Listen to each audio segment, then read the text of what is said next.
Bless the shofar. Hasharam Tazama, the Ten Commandments. Ra'ah, Yahaya, Rakah, Alahayim, Akarayim, Iopinia. No and not have other gods before me. La'ah, Thayasha, Lakah, Pasah, Wala'ah, Thayobadma. No or not thou make graven images to serve them. La'ah, Thalakwa, Sham, Yahweh, Ba, no or not thou take the Most High's name in vain. Zakar, Ha-Yuam, Ha-Shabbat, La, Kodashwa. Remember the Sabbath day, keep it holy. Kabah, Labakah, Wa, Makah, honor your father and mother.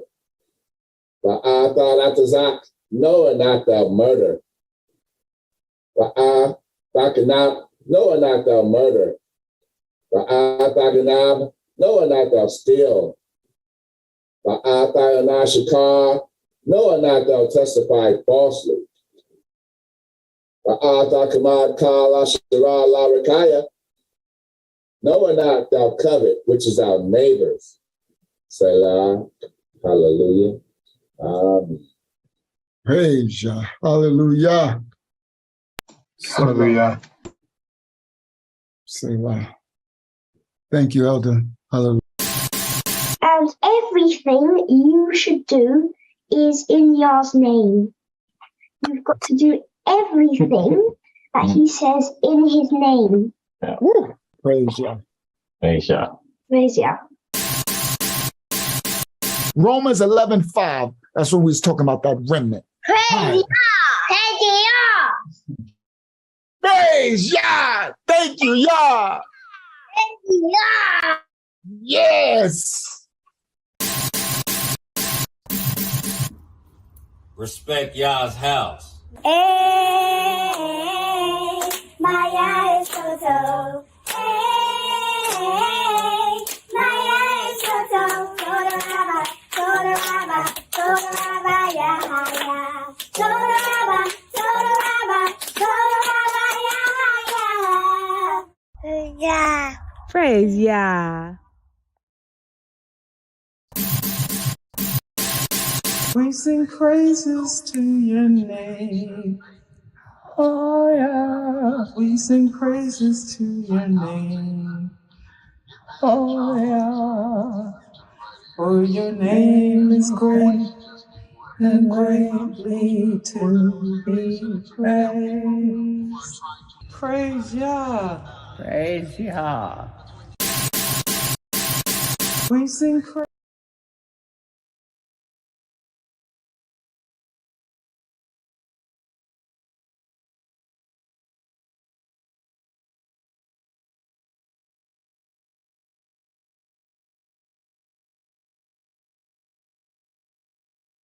Of course, they had turned the audio off.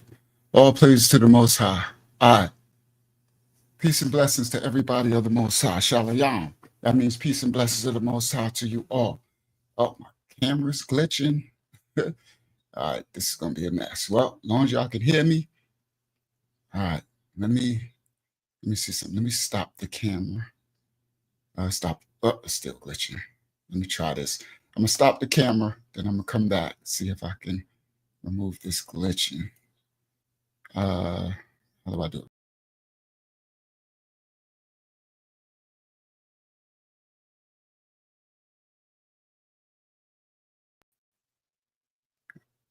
Okay.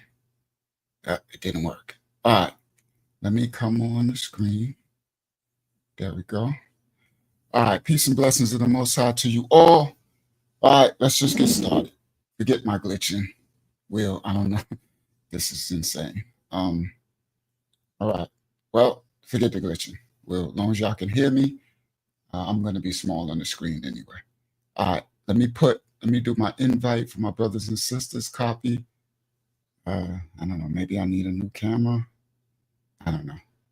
It's hard to tell because they be attacking stuff, these spirits. So, and we're doing a lot of spiritual warfare exposing lately in our lives, and because of that, there's a lot of spiritual attacks. Oh, the mic is low too. Because of that, there's a lot of spiritual attacks. So, it comes with the territory, I guess. But I'll look into uh, trying to see. That's crazy. It's just glitching like a lot now. All right, let's well, I restarted it.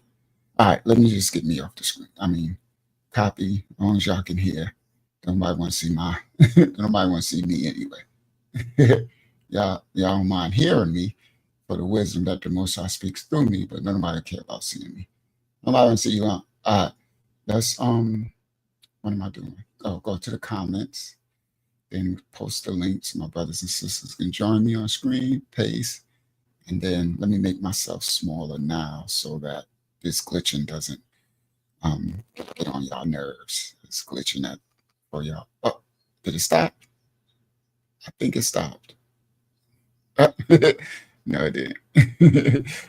I thought it might have stopped. All right. Well, it slowed down a little, but that's good. And it's a crackling in the audio. Yeah. So all right. So let me let's do this. I'm not sure if we're gonna be able to get the crackling out of the audio. I'm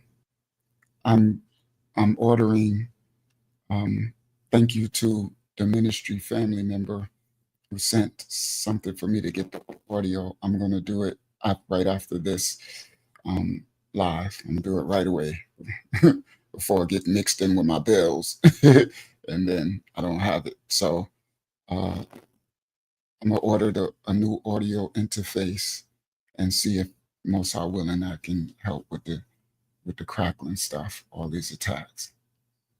All right. Shalom Taz Baliyah, Shalom Yanapa.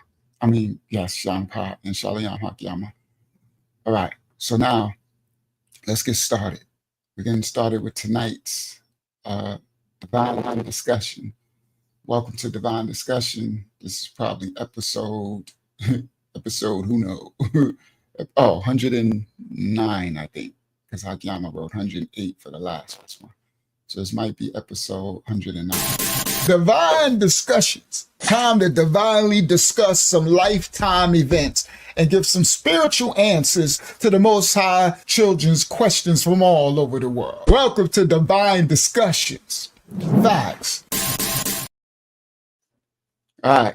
Welcome to Divine Discussions. Let me try to reset my audio one more time because I'm guessing is it crackling bad, guys? Can y'all hear crackles? Hopefully. Yes, crackle. Oh, crap. Oh, I was hoping not. All right, let's try.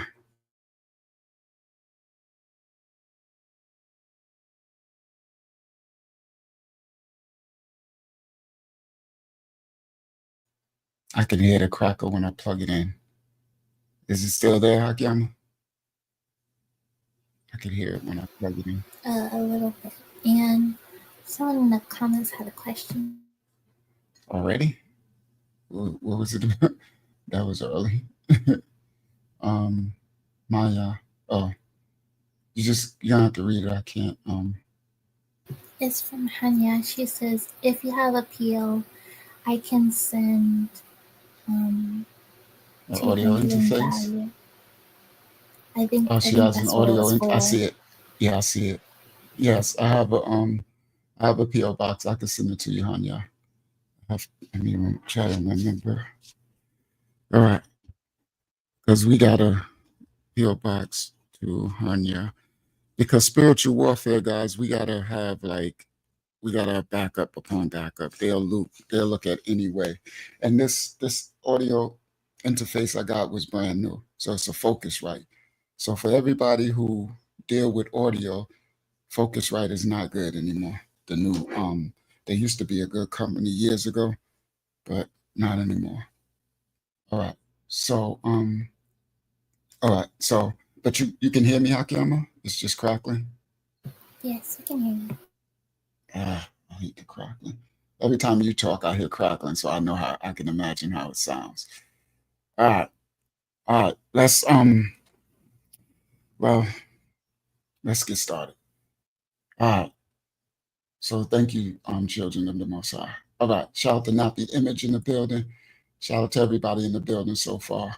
I apologize for tonight's any crackling. So it's not that I can not say things, but the good thing is that, but we are doing the Q&A too. All right, let's just go. Let's get started. All right, let's do what we got to do, right? We in the trench, and praise the Most High that I'm a PO box Hanya, and then I'm a do the other thing in order that so that we can battle these things as they happen. And yeah, praise the Most High. All right, and then I'll work on trying to get another camera thing because it's glitchy. You see, y'all think it's a coincidence that it's attacked. Now these are two separate instruments. The audio interface is down here on the computer. The camera's up here. They have nothing to do with one another. And it's like, this is crazy. All right, so let's go. Let me grab, okay, come to present. Let's get started. Present, share screen. Shout out to Saudi Tate in the building. Window, shout out to everybody worldwide. Share. And the stuff that we exposing, man, it's all type of spiritual warfare, all type of ancient devils and everything is be trying to destroy so we don't expose. But we keep doing the fight of the light, right? The fight of the righteous. So this thumbnail says Mormon ritual oaths of blacks, of the black people. The title of tonight's video is Mormon Ritual Oaths Expose, Oaths of the Belly and the Blacks in Mormonism. You're going to find out what that means in a second. These ritual oaths of black people. This image here of that's supposed to be a portrayed image of Joseph Smith, the creator of the Mormon Latter-day Saints LDS religion. And this is their rendition of Jesus as Joseph Smith. All right. This circulates around through their teachings. Yes, that's a lot of black folks in Mormon. And they're growing too, Brother Saudi. It's because the Mormons have recalculated their religion to, it's actually, what you call that, trickery, that, and you're going to hear firsthand account. So we got copyright disclaimers for the video. You're going to hear a firsthand account from a temple worshiper of Mormonism. This temple right here is a temple in Orlando, Florida. When I used to Uber, I used to drive by this all the time. And this, I got a night picture because first of all, these temples are massive. I'm talking about the structures look like billion-dollar structures. And you never, ever see people go in and out of any of them. Never. You never. It's so eerie when you drive past it at night. It's like a spiritual thing going on around it. It's really, so it's on a main street in Orlando called Windermere. I think it's Windermere Boulevard. Windermere is where, what's his name? Tiger Woods, where Tiger Woods lived in his mansion when he had when Tiger Woods was in trouble years ago with his wife, and then Shaquille O'Neal. So Windermere is one of the richest places in Orlando, in America, as well, probably in the world. And a lot of billion-dollar mansions and stuff. Beautiful, beautiful real estate. And this is on Windermere Road. And it's like a billion-dollar building that no one ever enters or leaves. I mean, it's insane, the amount of opulence and money. And at the top is this thing right here. And they always have this thing, this gold thing.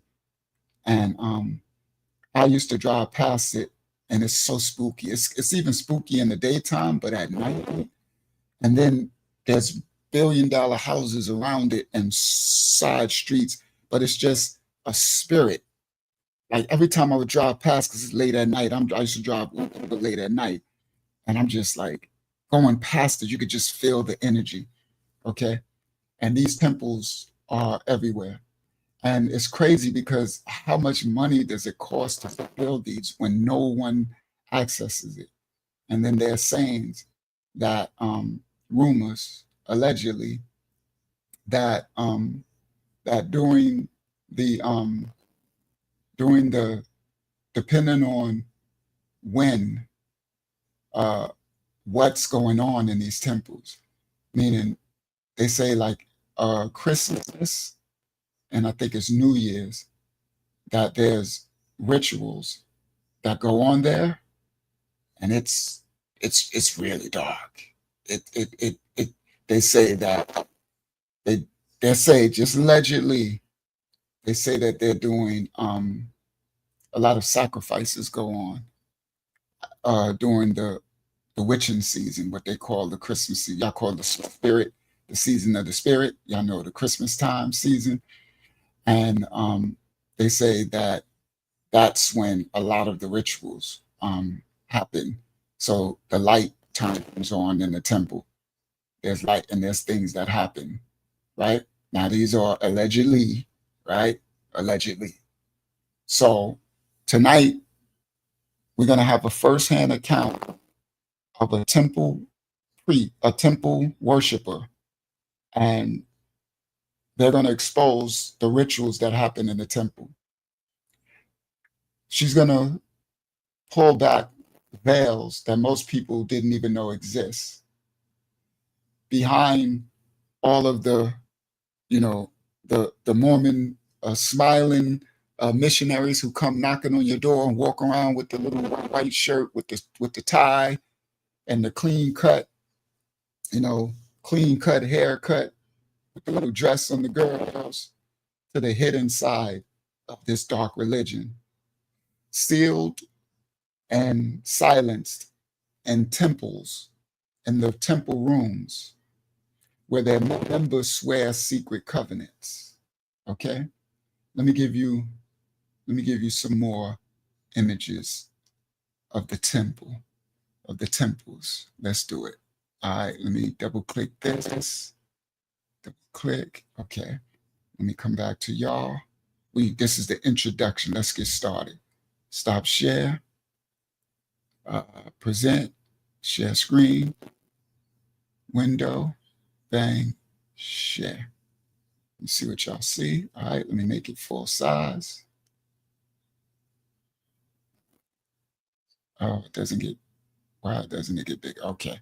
So this is the same temple in Orlando, some of it in the daytime. Right? Just the landscape alone and the manicuring is probably hundreds and hundreds of thousands a year. And that's so big that thing on the top, which is probably huge, looks like you can't even see it. This is, hold on, let me go this way. Oh, that's another image.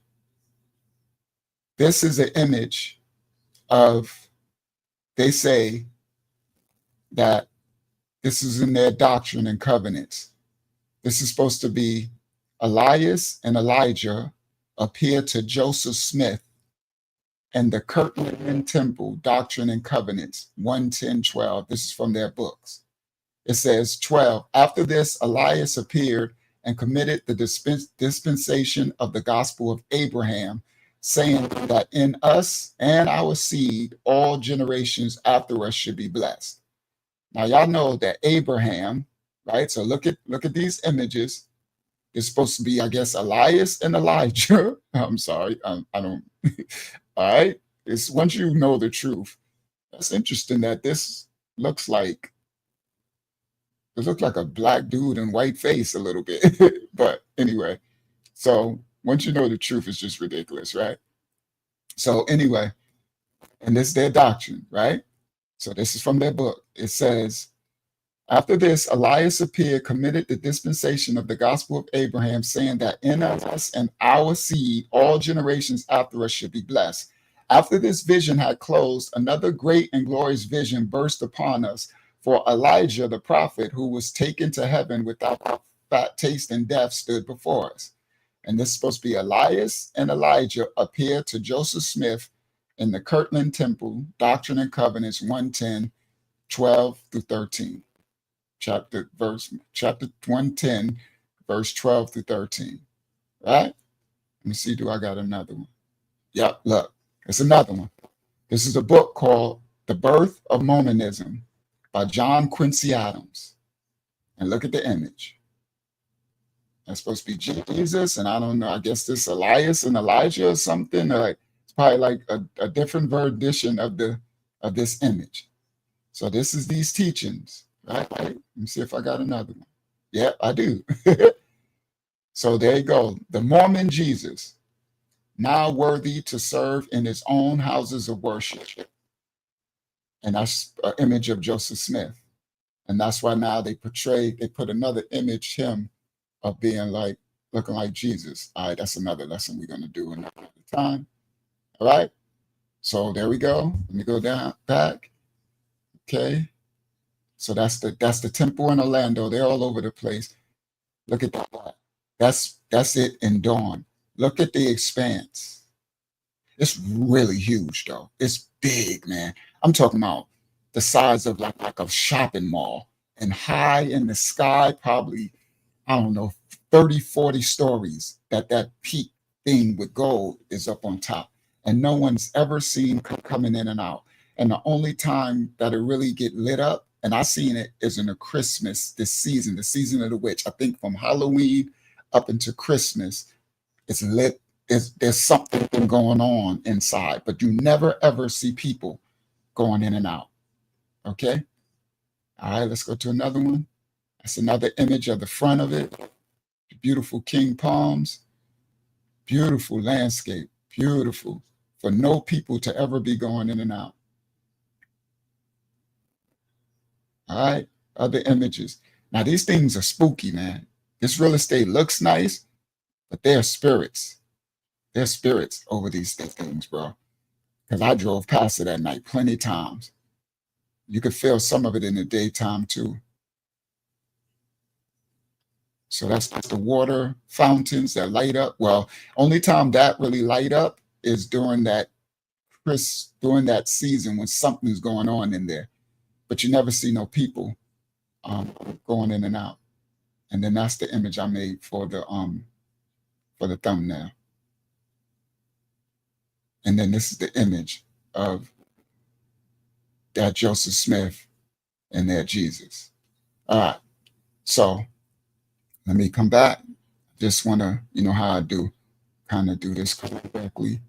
Present, share screen, window. You know, I walk this down, introductions, as we break this down. Oh, come on, who wrote that? Somebody said, Trent Gang said, underground tunnels. Now that makes, Trent, Trent, I know y'all probably like, duh. Well, sometimes, guys, I get duh moments. I'm not the Most High, I'm not Mashiach. I can't know all things, right? I have a praise Yah, I have a very high election and intelligence. I'm thankful for that. But we can't know all things, and don't try to know all things. That's the tree of the knowledge of good and evil. That's why we're called to assemble. So one another, someone else could think of something I didn't think of. So all this time, Trent Gang, I did not think now listen, guys, this is from, I started Ubering in 2000 and I think 17 or 16, something like that. This is 2025. This like all those years I'm driving past it. Only thing I kept saying, Trent Gang, was I never see no people. Shout out to my dogs of God. I never see no people go in and out. You never, ever. It's like it's closed forever. It's like, I'm like, first of all, who's paying for this building to never be open? It's so white and pristine, the cement. There's no people, bro, ever. And Trent Gang said, bingo. Tunnels underground. And what did I say? And I know, now listen to this one, guys. Listen to this one. This is firsthand knowledge. This ain't allegedly. I was an Uber driver. We go everywhere, okay? Now, and for years, I have 10,000 rides. Uber King. I was an Uber King. Facts, right? That was my income. And it did well. I did well in Orlando. Orlando's tourist destination of the world. So don't think Uber, I made more money than you and your little corporate 500. Oh, yeah. Until they start cutting stuff. They start getting the rest of how much money we was making with Uber. Now, let me, David said this ex-Mormon videotaped the ritual. Yeah. That's the person, the Mormon temple priest, temple worshiper is going to say that.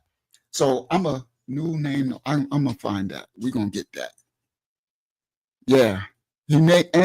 She said he had Google glasses on. So he went in with the Google lenses, glasses with the cameras in the lens. So that's how he was able. I just heard that. Who is that? Brother David. New name Noah.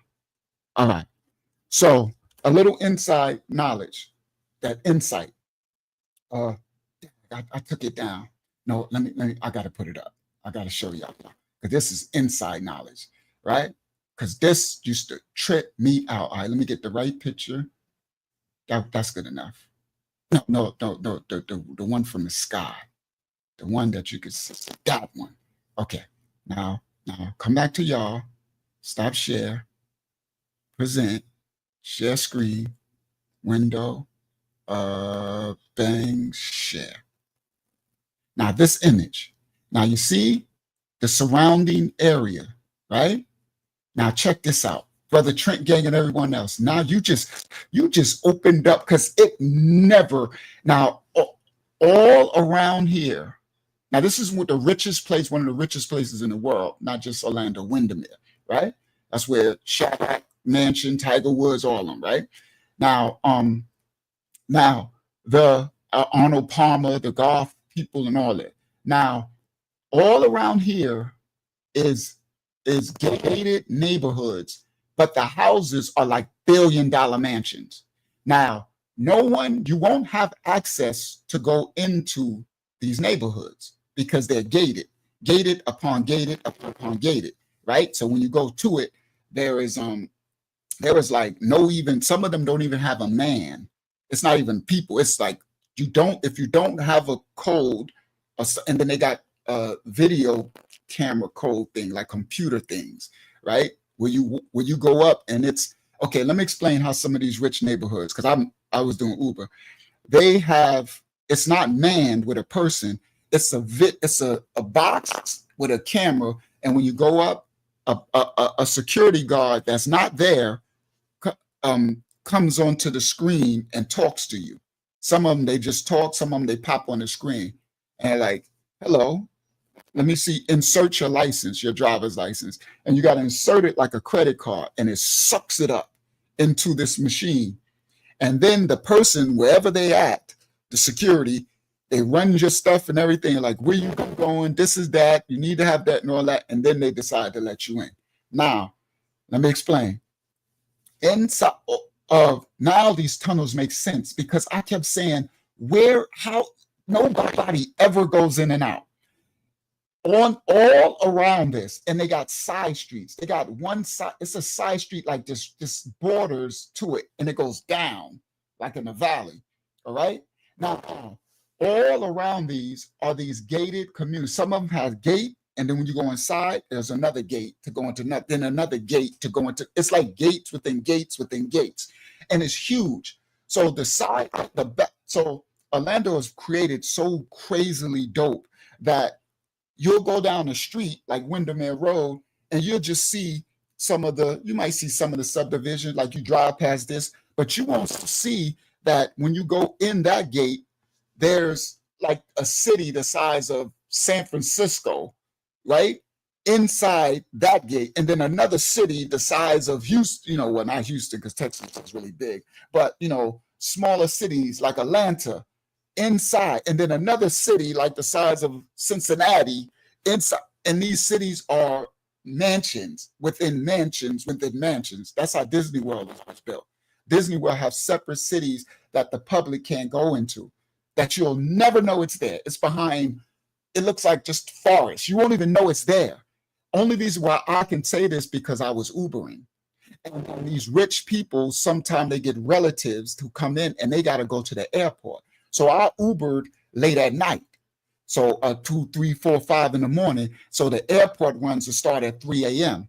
for people catching the first flights out from Orlando at 6 a.m. Now, so I would get and I would know certain places to go because it's you're further away from the airport.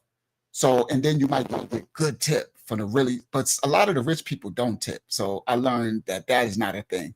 A lot of the filthy rich, they are nasty. They don't give you nothing, right? Regular people will really tip, you know what I mean?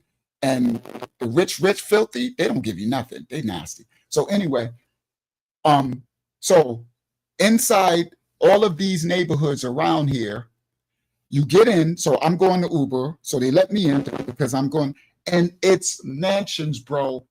People houses almost look like this. I'm talking about mansions that look like shopping malls. I'm talking about mansions that are like 6 stories, like so. And then I pick up this young white dude or white girl or whatever, or East Indian or whatever, and you know, if someone's talkative, right? It might be the kid or something, and you know if they're talkative, and one of them said, "Only me." It's only 4 people living in this mansion. This thing was the size of a shopping mall. It had to have like 50 rooms. It had to have like 6 stories. I'm like, 6 people? I'm like, that's creepy. I would be scared. You're like, well, it's kind of, just, and it's just like, so anyway, now that makes sense, Trent Gang, that all around it is these billion-dollar mansions. And you know that we know from the other lessons that they have tunnels under all the mansions. And you are so correct. Can you imagine the expanses of tunnels going to those mansions and what's going on? And this is the ultra rich. This is the rich that are richer than the celebrities that we think are rich. Like, Tiger Woods and them. I remember picking up this, and that was the Disney one. These neighborhoods behind Disney that got $1 trillion houses and $1 billion houses that no one knows exist. You cannot have access. They have islands, little islands where you will go over a bridge behind. You don't even know this stuff is there, but an island over this water. And I'm like, we're going to an island. I used to get kind of scared sometimes, right? But I used to have a pocket knife, right? And I'm like, I'm gonna fight, because I used to always think like, if the worst came to worst, at least I can kill myself. So right? That's how I am. That's how I used to be. I'm like, whatever they're gonna do it to a dead body, right? Because you ain't not about to pity me, and I got to be suffering, locked in somebody's torture chamber, some mansion stuff. So my last line of defense was my pocket knife could take my life, right? When all else failed. So that's why that gave me a part of comfort. But there was times that I was going over and I was getting spooky, right? Because I'm like, bro, we going into an island. Like they probably can just close that bridge off and I can't get off the island. But the thing that might help me is Uber was like, there's a tracking to know that I got pinged to come. So but there's some wicked stuff. So anyway, now thinking about it, the tunnels that probably lead from here to those mansions and back and all that. Now that's why nobody goes in and out, because nobody ever goes in and out. All right, stop share. All right, present, share screen. I like when we can do firsthand accounts. Otherwise, it just make we can just do the same content anybody else has. That's what makes Praise the Most High this channel really different, that there's a lot of firsthand content as well. So now, inside of the sealed temple rooms where their members swear to the secret covenants, they have one set of these covenants is called the oath of the belly. I'm not going to tell you what it is. I'm going to let the person who is a temple worshiper, she's going to tell you what it is. The oath of the belly. At the same time, the Latter-day Saints, the Mormon Church, has a painful, long, expansive record of excluding Black people from full fellowship. These Occult style rituals and the racial doctrine combined are together woven in a way that demand exposure. Inside of every Mormon temple, they have what is called an endowment ceremony that the public never sees. The participants dress in their priestly robes. They go from room to room, and they have an act that takes place. It's called the Act Out of the Garden of Eden. It's like a play within it, a drama. They even dress up from it. In one segment, they place their hand over the navel, the belly, okay? All right?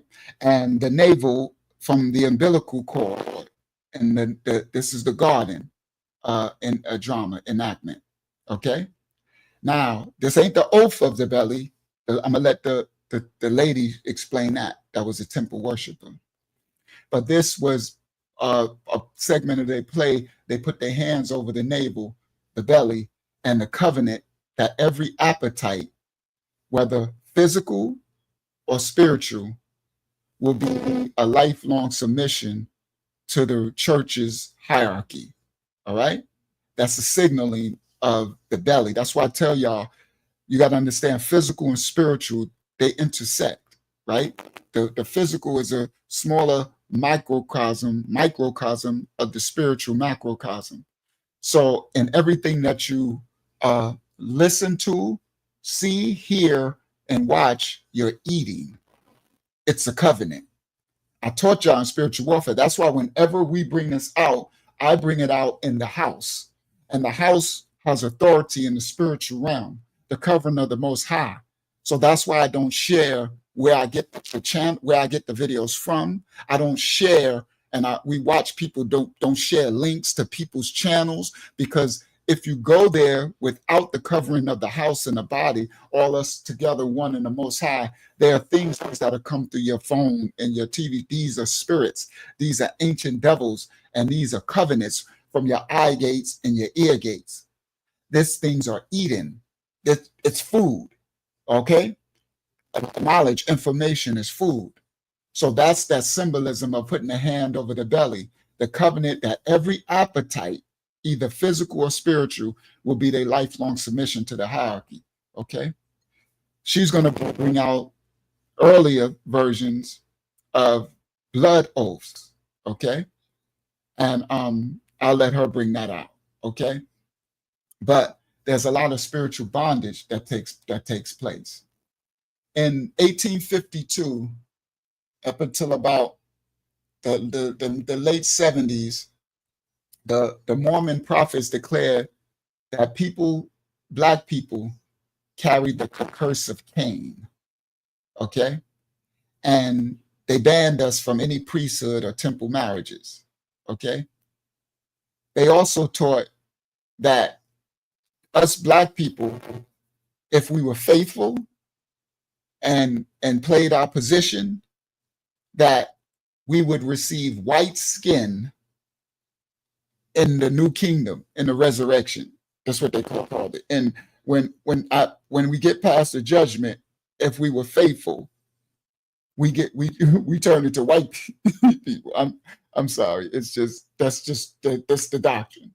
That's why brother says, should no Black people be in this? That's the truth, right? They say that we will get white skin. For those of y'all who wanted to be whitey white, there you go. In the afterlife, you get to be whitey white, right? For the blackity blacks that wanted to be whitey white, there you go. Wait for the afterlife. Become a Mormon and follow all their temple rituals. And at the end, right? Which is crazy, because there is no flesh and blood in the new kingdom, right? But anyway, that's not what they teach. All right. So now they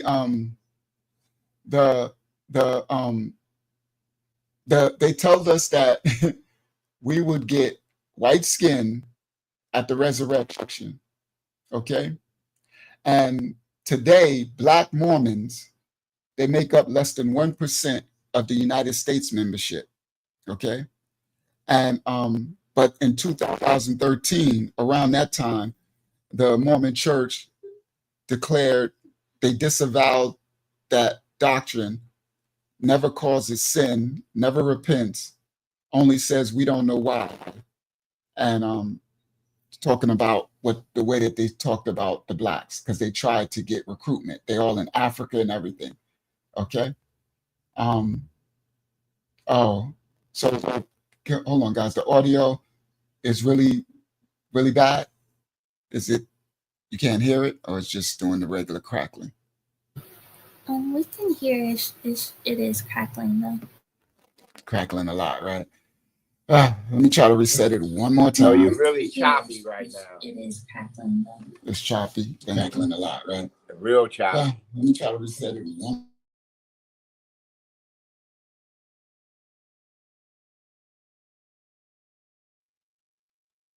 Okay, I'll try to watch. Y'all let me know if it happens again. Trent says not too bad for him. Zayana said it's not choppy for me. Okay, so it's different. Well, praise y'all. Y'all willing? Oh, but Friday. Okay, I don't think it could come Friday unless they got next day. I don't think it could come by Friday. All right. Okay. So, thank you, Naya. He said, don't forget to put the lower banner up. Thank you, King. What's today? Divine discussions. Thank you, King. All right. So now I'll do the best I can. So let me get to the video then. Since it's choppy, I don't really need to be trying to talk too much, I guess, because it's not that clear. All right. So, all right, let's just get to the video. All right, forget, because I have my introduction, the thing, my build up. So let's just get to the video.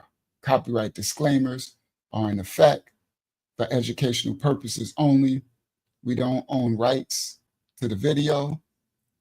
This let me grab. Okay, where is it? Let me grab. Okay, here. Go here. So why is that open? Why is it reopen? What is this? I don't even understand what that is. Okay, whatever.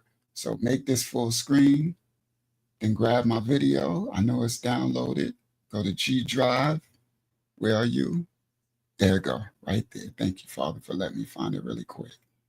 Pull it from here up there. Go. All right, here we go. Let me pull her back to the beginning.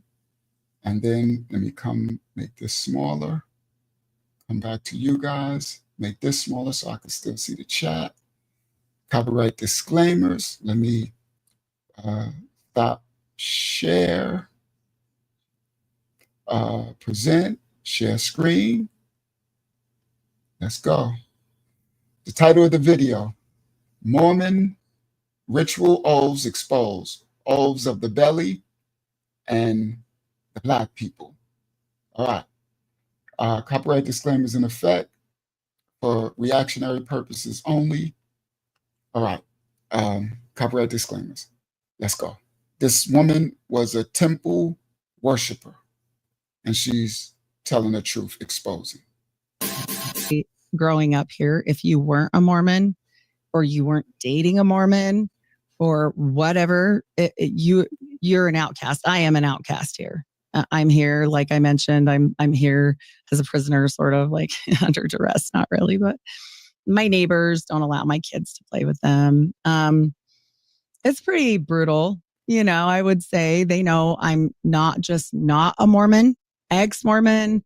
Like if you're not completely out as an apostate, which I am, then they're okay with you because you can be saved. Even if you're a Jack Mormon, even if you're doing everything wrong, they're still going to give you the time of day because you just don't know. You haven't had the full knowledge. That's what they tell everyone. Like you don't know because you haven't been through the temple. And so they know that I know. I've been through the temple. I'm what you call an apostate. And an apostate means I am, according to them, doomed to go to outer darkness. So, yeah. So how did you become an apostate? Like, what was the path to this discovery? I mean, when you're when you're in these different religions, like especially being raised up in it, I mean, I assume you don't have any reason to question it, especially since your grandmother was heavily involved and you were taken in by her. So there had to be an emotional attachment there. Oh, Like you even into your adulthood, you got married within the church. Like what was the domino effect to get you to kind of like be like, okay, I think I'm turning my back on this. So she's born and raised into it. Y'all tell me this. I'm about to stop my camera and I want to see. Hakyama, could you tell me if you can still hear me talking? So let me stop. Hold on. How did I do that before? Stop cam. Can you hear me talking? Yes. Oh, that might work. So that it don't do all that flickering, because I know that could be annoying. People trying to watch at home and I can't stop the flickering. We're going to work on that, guys. They're attacking everything. So we'll work on that. They're attacking all my equipment. So I'm going to start this cam one more time. Keeps flickering. If it does, then yeah, because that could be annoying. If I'm trying to watch this and this thing just keeps flickering over there on the side. All right, so I don't care about being seen. I'd rather be seen than heard. Heard than seen. Okay, so let me stop cam. All right, there we go. So now no flickering.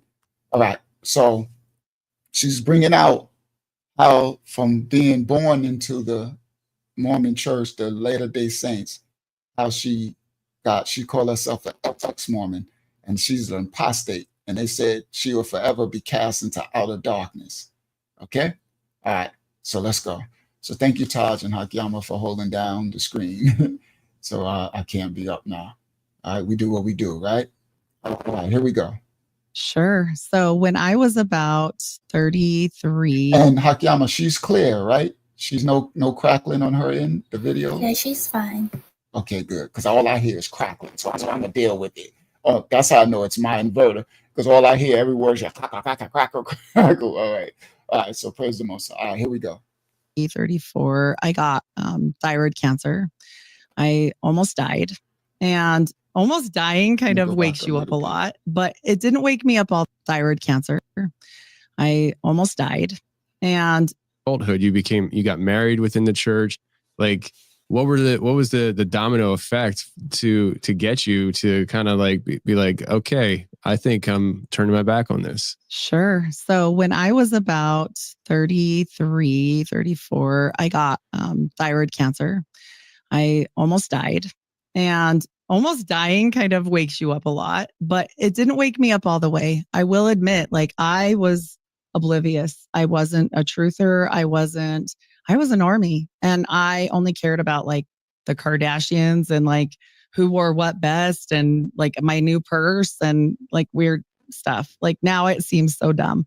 And I'm just like, okay, this is your life. Because the one thing about Mormons that people don't really talk about is they are total one-uppers. So you, not only do you have to be the best, you have to be like the best, the brightest.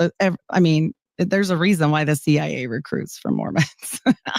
And they're half MK Ultra, so it's fine.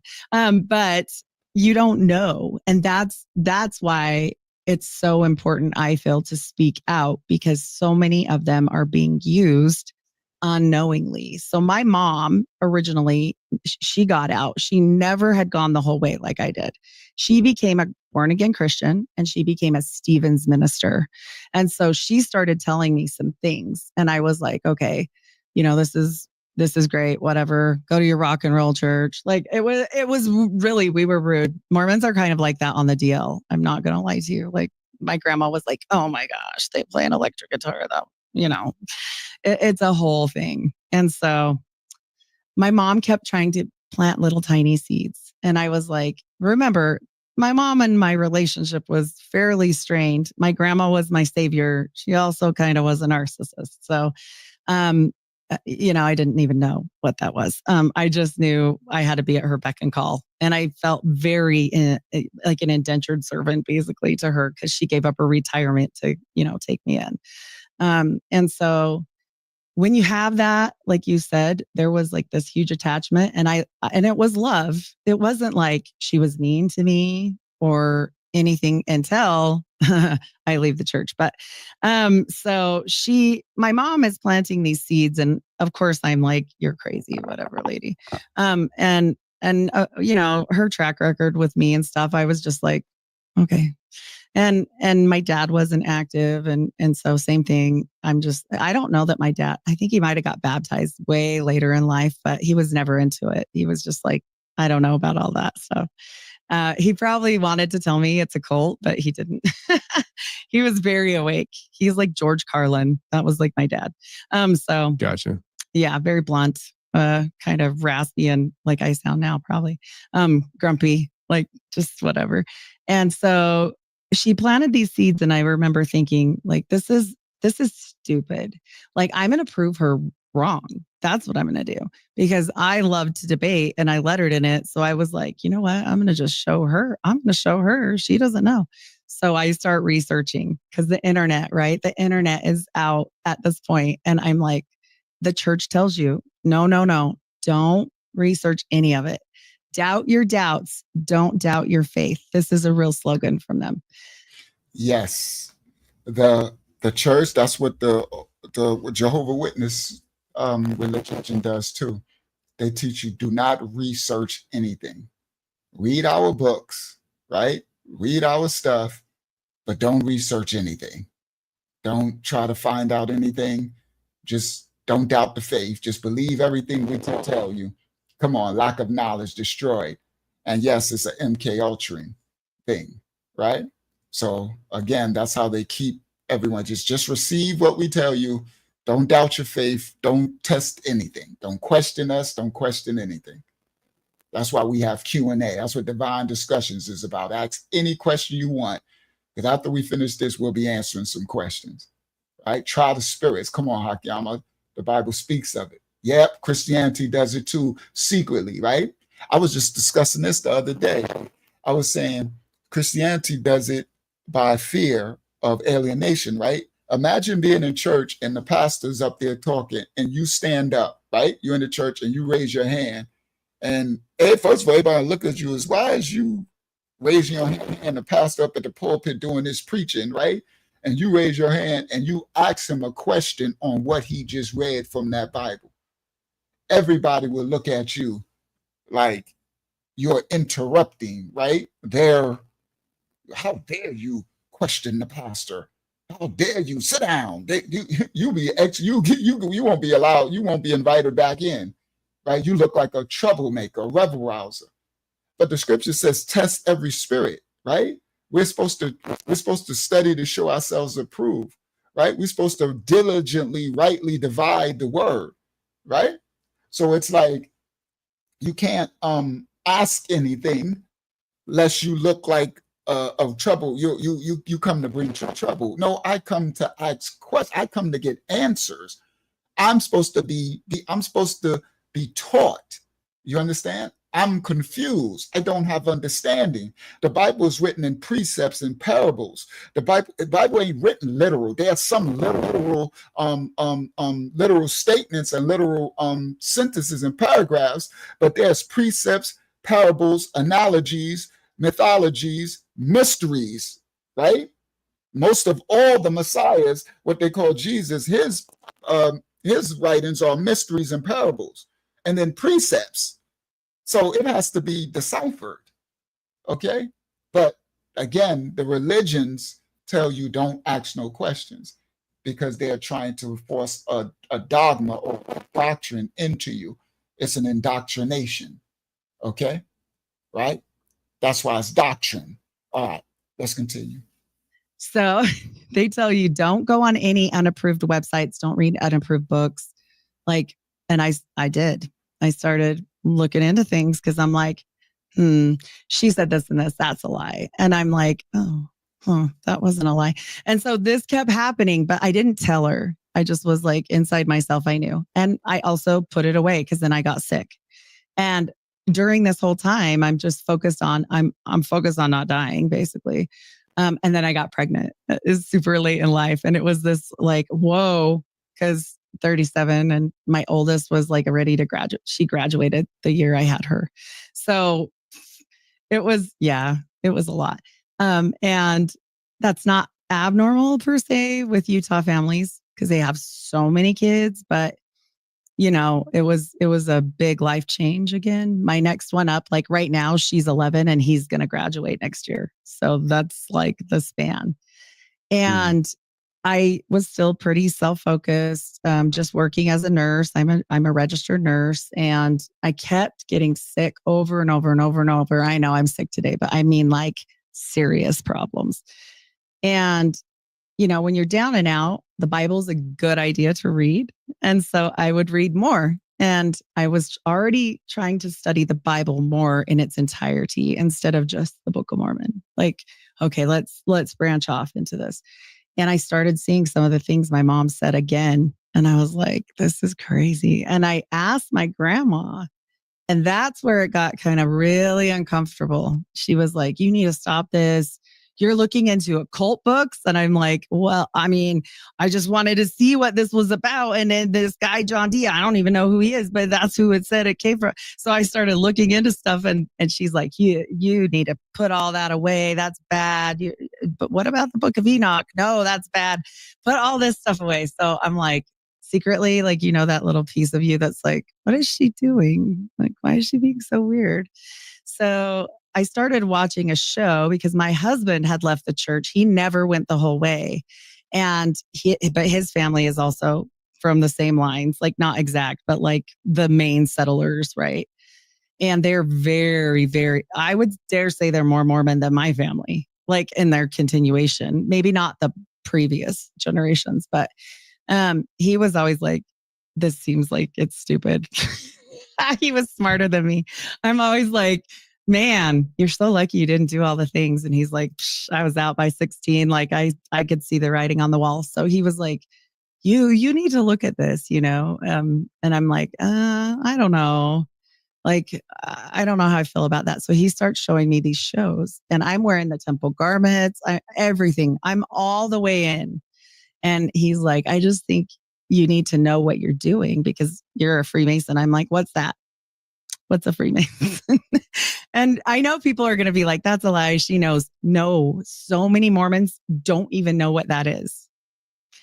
So that's a problem because, I mean, not to say that they're nefarious, but I think you should at least know what you're doing. I mean, So she's correct. So she said her husband, like, bro, you a Freemason, you don't even know it. And she's telling you that the masses of them are dumbed down sheep, right? That's why they tell them don't question anything and everything. So she don't even know what that is. So she's correct. And Ayashia was correct. When I said in church, if you stand up and ask questions, as Sabaya said, they'll tell you stop the serving the service and stuff. And then also they'll say, Ayashia said, they'll say that a devil is possessing you, right? Because it's making you ask the pastor questions and this third. He got a devil. They got it, right? When this is the indoctrination, the silencing, the dumbing down. So her husband, like, bro, you a Freemason on the low, and you don't even know, right? And she's like, Freemason, what is that, right? So yeah, right. Who said that? Somebody said they questions infuriate my dogs. He said questions infuriates them. Yes, they do. Questions and questions are a gift from the Most High, the Creator. Right? I mean, question everything. Y'all hear me?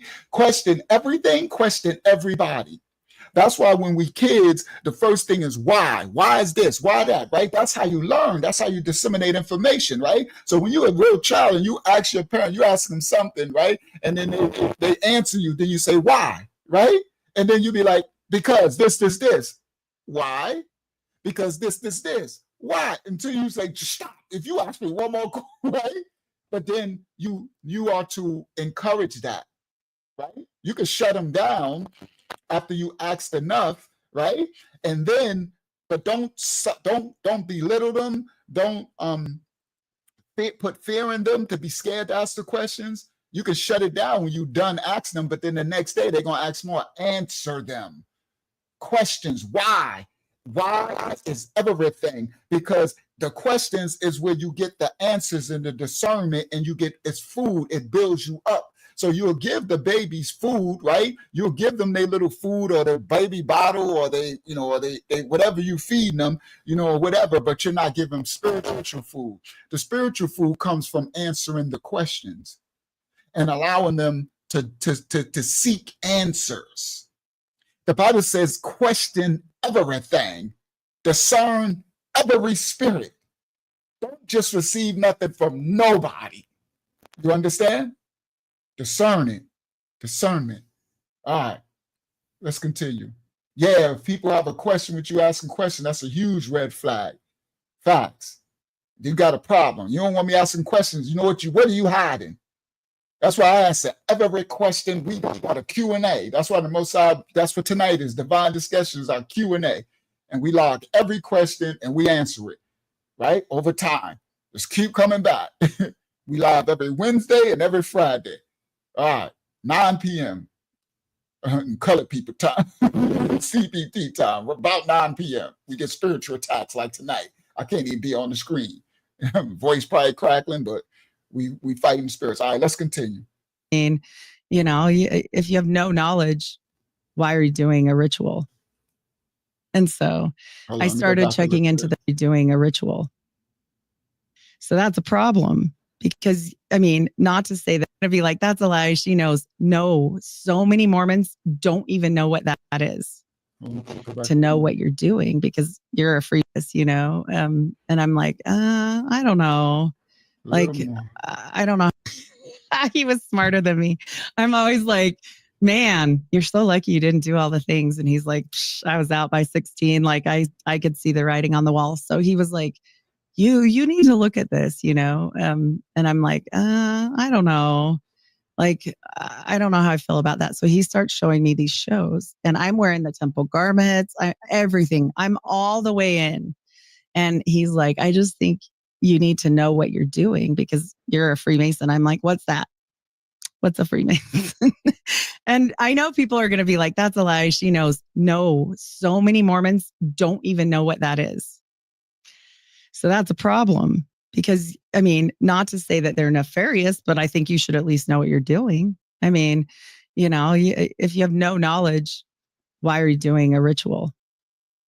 And so I started checking into this show that my husband turned me on to called Heart of the Matter with Sean McCraney. And he lays a bunch of stuff out. He's he's a bad apostate. He's anti-Mormon propaganda. That's what my grandma wrote when she took my daughter from me in the courts and took custody of her and said that I was abusing her at this point. Whoa. And so, they delivered the thing and it was like, don't contact your daughter. It was her senior year. I missed the whole senior year. And the thing was, and I know you shouldn't do this, but everybody kind of has one kid that it's not a favorite per se, but you really relate to them. And she was my kid like that. And it just, honestly, it almost destroyed me. I was like, why don't you just let me die of the dumb cancer? Like, what the hell? I was kind of mad at God, honestly. So then I just didn't do anything with any of this, even though I was seeking and my mom had planted seeds and I had the heart for it. I just let it go. And when this happens, it causes all this damage between me and my grandma, my whole family that's Mormon.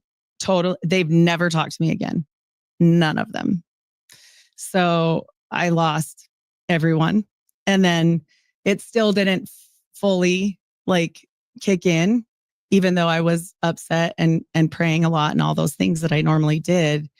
I just didn't understand, I think, the path that I was on. And I see it so clearly looking back, it's so easy, but it was so hard at that time. And my husband's ex-wife, they were going through a brutal custody battle. It was just bad. We went through so many things that if I labeled them all out, people would be like, that's crazy. And it just was what it was. You have to roll with it. But we felt pretty kicked, it was rough. We ended up living with my brother in his basement in a mother-in-law apartment with 6 kids and 2 bedrooms. And they're tiny. It's like a stove, like a trailer stove, like a camp trailer. And it was bad. Yeah. And Man. so, and it was actually the best blessing I ever received, because when I moved out and we got our house, my brother died.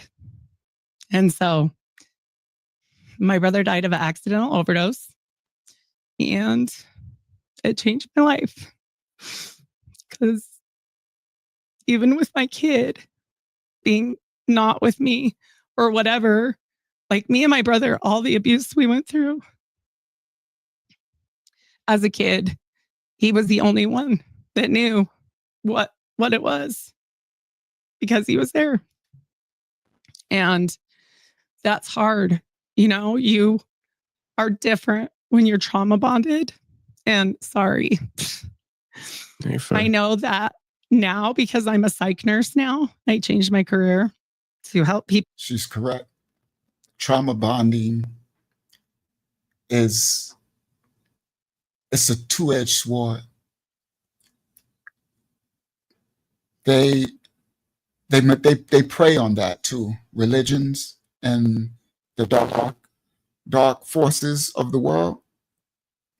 Trauma bonding is that's what they do in this so-called awakening. They trauma bond from the trauma of slaveries and stuff, and make people have hate and twist the scripture to actually keep you cursing yourself. That's why I try to go against trauma and teach healing.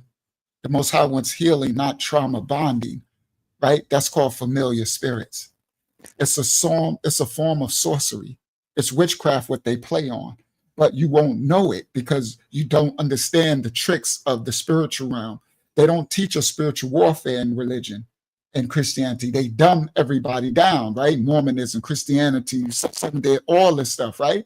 That's why the Most High has us teach nothing but spiritual warfare.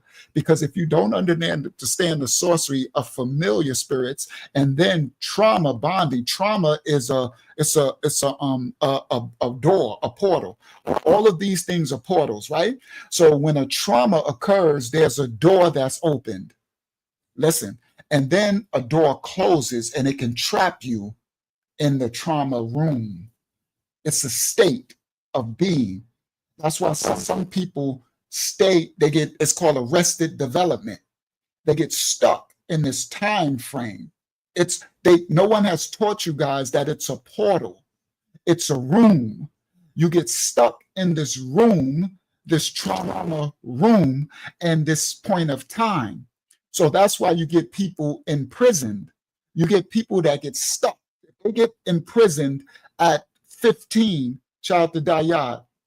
Then you get stuck. They could come out of jail 30 years later and they still have the 15-year-old mentality.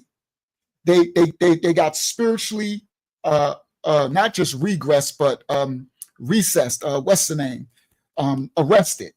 They get stuck at that state. Okay. And then if more trauma happens through that, then there could be a regression and fracture into personalities, separate personalities and stuff. But the spirits and these religions, they know this. So they'll create trauma and then put people together to bond in the trauma. And what happens is when you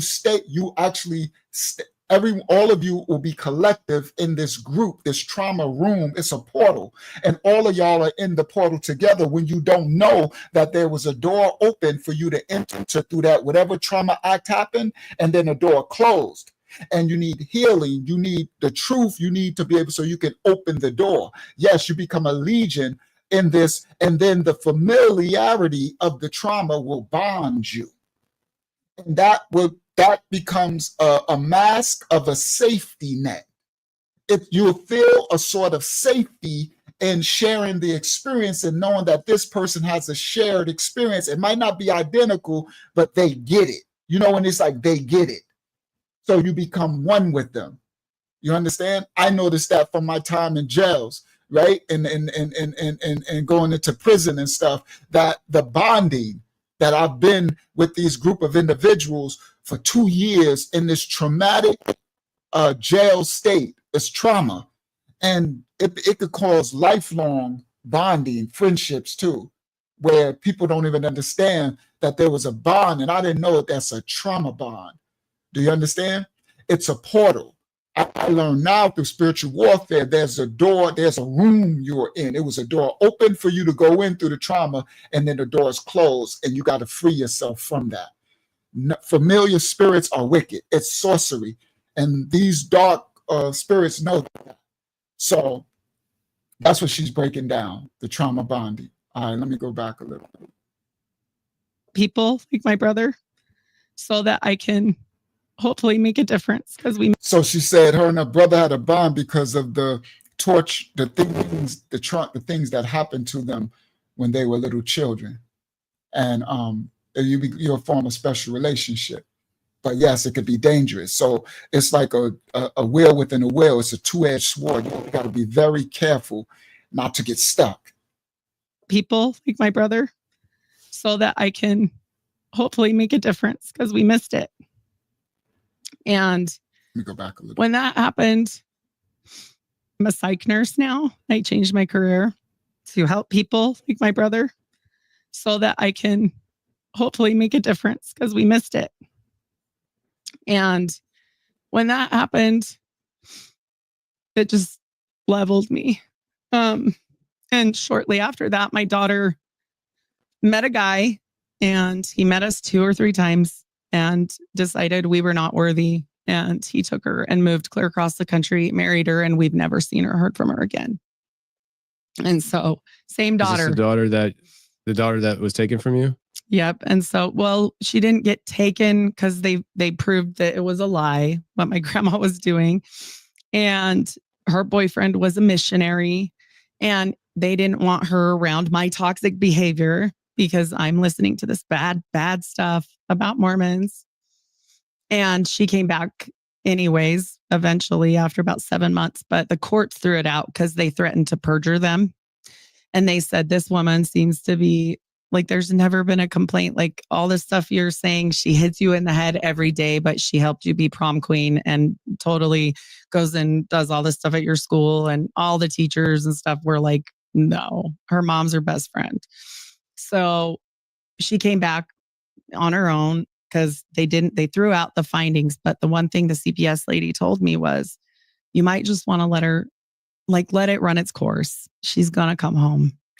And she said, if it's going to be a fight, and if she starts running away, then you're going to have to be responsible for that and all this stuff. So I was like, she said, just give it 60 days. And I was like, it was hard to do that, to listen to that, because you've already been away from this kid 90 days. And I'm like, never been away from her ever. And I was a young mom when I had her. I was only 20. And, me and her were always super tight. And she looks just like me, everything. So give her a second. She's about to get, shout out to Sister Shmura. She's about to get to the temple rituals. So she's getting there. So just give it a second. Like, it's just, we were like always together, did everything together. And so I did take the now remember, she's pointed this out because it's going to come up later. Her daughter, who her grandmother had tried to take, she got her back, and then her daughter met a guy. That's going to come up later. And the guy turned her against them and moved with their daughter clear across the country, and she doesn't hear from her again. So this guy that her daughter met that's going to come up later.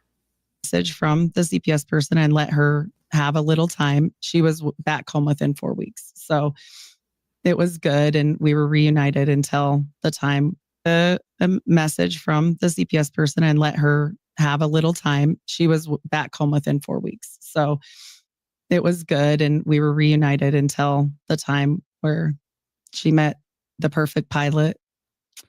And I guess he's perfect in every way and never had a hard life and thinks we're just trash. So, and that is what it is. I tried everything I can, and it just can't be fixed. And she knew because of all the trauma that we'd gone through before. So if I remember correctly, her daughter became a stewardess, and she met a pilot, perfect pilot. And people started dying. So she had left her, and then people started dying. So go back again. She had left. And that is what it is. I tried everything I can, and it just can't be fixed. And she knew because of all the trauma that we'd gone through before. And then people started dying. So she had left. My brother died. My ex-husband's wife died. My grandma died. My dad died. Like, this was like boom, boom, boom. I just felt like, oh my gosh, if one more thing happens, I'm going to be taking a vacation where I work, because this is just too much. They took my niece. My niece's mom, after she went with her mom, killed herself. I mean, it was like, it was crazy. I was like, this is demonic. And I was like, okay, well, what can I do against this? Like, how can I fix my life? Right? Like, what can I do to help myself? So I started journaling and praying like crazy, and just like, come on, God, like you gotta show up, because this sucks, and he did. So I did this for a year. Every morning I had coffee with God in the morning. I just journal and read the scriptures. And it would always have this weird little message for the day. And sometimes it wasn't for me. And I would start to get uncomfortable because I'm like, oh my gosh, I'm supposed to tell this to so-and-so. And, I don't want to. And you're like, but I'll do anything, God, right? Like, and God's like, here's your message, like, do this. And you do. And then you're like, oh, that would really help them or whatever. And it's not you. It's just like for them. You're like the telephone or whatever. And so you start living more godly. And then as you do that and you give up like certain things and you make a real relationship with God, because not with man, not with my bishop, not with this religion that's been pushed on me. None of that. I threw it all away and I just wanted to know God. That's it. And now we know that she's saying God, right? We understand people where they are, but she's correct. You have to form a relationship with the Most High on your own. Outside of religion, outside of Mashiach Assembly, YouTube, outside of other YouTubes, outside of your church, outside of your assembly, your own personal relationship with your Father, the Creator. Okay? Hakyama, I know you log Taj's, I'm just seeing it, all of his things, so that we can address Taj's questions, all right, and what he just posted to. All right, so that is correct. So all of the trauma, she says she started to seek the Most High. That's what you have to do by yourself. Okay, seek the Father, seek the Most High. All right, let's continue. I started getting to this point where I was like, wait, I wonder what happened. Like when I started thinking, like, what did I do in the temple that could have been affecting my life? Not these deaths and stuff, because I don't believe that kind of punishment, but like the other chaos, right? And so I had a few people really talk to me about like, hey, you should go through your house. I started listening to Derek Prince videos, and it's like, go through your house, look for objects. I was shocked at how many things I had kept from the Mormon church, including my temple clothes. So I started doing this huge purge in my life. Like, okay, I'm going to do whatever, even stuff that I really loved. Like my grandma had this jewelry box made out of my grandpa's death flowers from his coffin. And I was like, oh, but I want to keep that. But I would pray about it. And I'm like, oh, this is probably not a good idea. You see what she said? Her grandmother had a jewelry box made out of the flowers, the death flowers from his coffin, right? We know we're not to have nothing to do with the dead, okay? Let the dead bury the dead. But these things could seem to hold sentimental value, right? Because you can look like, you know what, but my grandfather, but there is spirits. There are devils. See, this is the spiritual warfare where you cross lines and you open doors and portals in your house, and you have to let go of the attachment that you think you have to it's generational curses in these objects. You understand? And we bring these objects into our home, and you have no idea how many portals. Each object is a door. Everything is about portals, guys. The spirit realm, the dark realm, you know that. That's all they do is open the portals. That's what CERN and everything is about. Everything is portals. Every ritual, every seance, every oath, every covenant, everything is a portal into you, a door. And they trying to lock you and then open you to another door and get darker and darker, right? Everything is doors and portals. All right. So let's continue. Oh, but I want to keep that. But I would pray about it. And I'm like, oh, this is probably not a good idea. You know, like certain things like that you're really attached to, or like heirlooms from my family that are from Mormon stuff. Like, you know, you want to keep certain things or whatever. And it was like, no, you would know. And, or at least I did. And so I get into this and I start studying really, really hard about how can I renounce the things that I did? Well, to renounce anything, you have to understand what you did. And so you can't be sorry for something you don't know. So I was like, well, okay, show me what I did. And again, I'm back at John D and weird things and occult stuff. And I'm like, why is this leading to this? This is so scary. I remember the first time I got a book that was like a little spooky, right? Like, like these John D books or Crowley or whatever, and trying to figure this out. And I remember my mom was like, what are you doing? Like, she's the Christian, but she's like, this is scary. I don't like you researching this. I'm like, I know, but I'm really led to this to try and figure this out. And without it, I would have never, ever understood what I had done. So with your marriage, that you went through that, what was it called? Temple marriage? Mm-hmm. Yep. Yeah. What was that ceremony like, and what was it about it that you kind of, because you kind of hinted at the idea that, you know, almost as if like you did something either in the temple or something that was like you had to like almost educate yourself on what you did wrong in the eyes of God. So she had a temple marriage. I showed y'all the temples. So these are these things, all right? And they're everywhere. Yes. What was that all about? So when you go through the temple for the first time ever, you go through for yourself and you do a 2-hour ritual where you are being anointed and you are being like swearing oaths. You're doing all these things. It's a creation story. It's very Masonic. I have pictures on everything. And they're all verifiable, easy to look up, not in the most obscure places so people can go see for themselves. And I knew at that point, like even being in there, I was like, you know, when you feel a good feeling and you know when you feel a bad feeling. And since I had such a rough childhood, I knew what God was, even as a kid, because I was like, look, I'm desperate here. Like I need you. And I did feel like God had showed up for me multiple times in my life. So I knew that feeling of the Holy Ghost, right? Like where you're like, okay, you know, this is okay. That you're not alone. And so when I went in and I didn't get, this is supposed to be the best day of your life. You work for this since the time you're a baby. Like you literally get up in church as a 3 and 4-year-old kid and say, I'd like to bear my testimony. And I know this church is true. And that is how you start it. And they inundate your brain from like birth, literally. And I'm not the only kid that did that. So it's like fully. What is a 3-year-old talking about? I like to bear my testimony. What testimony does a 3-year-old have? Oh, well, probably.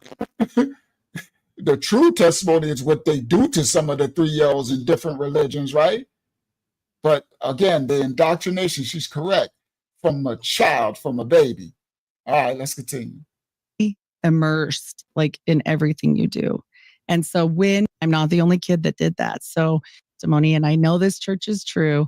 And that is how you start it. And they inundate your brain from like birth, literally. And I'm not the only kid that did that. So it's like fully immersed like in everything you do. And so when you have that and you're working these steps and you're, like I said, leveling up, when you go to the temple, it is one of the there's one other thing you can do that's higher, and it's for the elect, and we can talk about that too, but it is not done regularly. So this is the highest it is.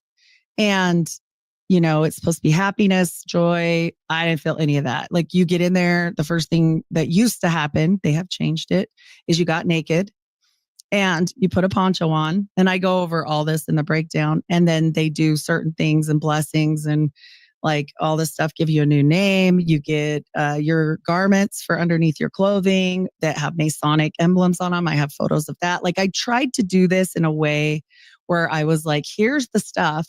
Don't believe me. Go check it out. This is like all available now. The internet kind of said a bunch of things right there. You get naked, right?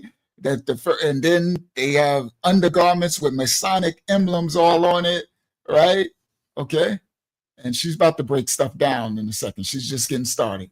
really screwed over the LDS Church because screwed over. Don't believe me. Photos of that. Like all this stuff, give you a new name. They give you a new name. Like this is okay. Like yes, the name. Yeah, Dasa, you understand the name. All this stuff, give you a new name down, and then they do certain things and blessings and like all this stuff, give you a new name. You get your garments for underneath your clothing that have Masonic emblems on them. I have photos of that. Like I tried to do this in a way where I was like, here's the stuff. Don't believe me. Go check it out. This is like all available now. The internet really screwed over the LDS Church because it's out there. And for a bunch of people that don't even know what Masons are, like I didn't even know what the symbols I was wearing were at all. Like I thought they were sewing darts. This is how naive, because of where they're placed, like in the chest area. And like they don't go over, even if they say, no, these are sacred, they don't go over what they mean or where they came from or why you're doing it. It's just what you do. And they won't tell you anything about the temple until you're in the temple. And then if you have a question about the temple, it can only be asked in the temple. But you're busy doing all these rituals, so you never get a chance to ask anybody anything, which is probably by design. And so you do this whole situation. You're doing secret handshakes. You're doing chanting with your hands up around a book, like all this weird stuff. And it feels weird. You're sitting there going, I don't think this is a good thing. Like well, for me anyway, I felt that way. And you want to kind of run. Do they give you the opportunity? Of course they do. They say, if anybody would like to leave now, please leave. And then you look at every single person that's there for you. Your whole entire family is there. Yeah, I didn't leave. I wasn't going to leave. Like, no way. So we kneeled over an altar to get married in the temple. You are getting married in a Masonic apron and a white garb outfit, like I'll show in the presentation. You have specific things. Everybody wears the same thing. You kneel over an altar and you stare into these mirrors that face each other, right? Creating a portal, like a portal look, okay, where it goes on forever. And it's not a portal look. It's a literal portal. Bingo. And yes, Abuya, free will. So they say you can leave, but then they mask the free will in fear. Your whole family is there and everything. So, you it's like intimidation. It's kind of like the celebrity ritual stuff, like what's going on with Diddy now, right? With all the information that's coming out in his trial and stuff. It's like that same thing. It's like fear and intimidation, but masked in, you got a free will choice. But yeah. So now she's about to get deep into it. Like a portal look. You have specific in a Masonic apron and a white garb outfit, like I'll show in the presentation. You have specific things. Everybody wears the same thing. You kneel over an altar and you stare into these mirrors that face each other, right? Creating a portal, like a portal look, okay, where it goes on forever. And I speculate possibly maybe a portal, but it looks like one anyway. No, sister, it's a portal. It's definitely a portal. So it's the symbolic symbolism of the mirror showing infinity whole. Two mirrors, you got you over an altar. This ritual and sacrifice, this stuff going way back.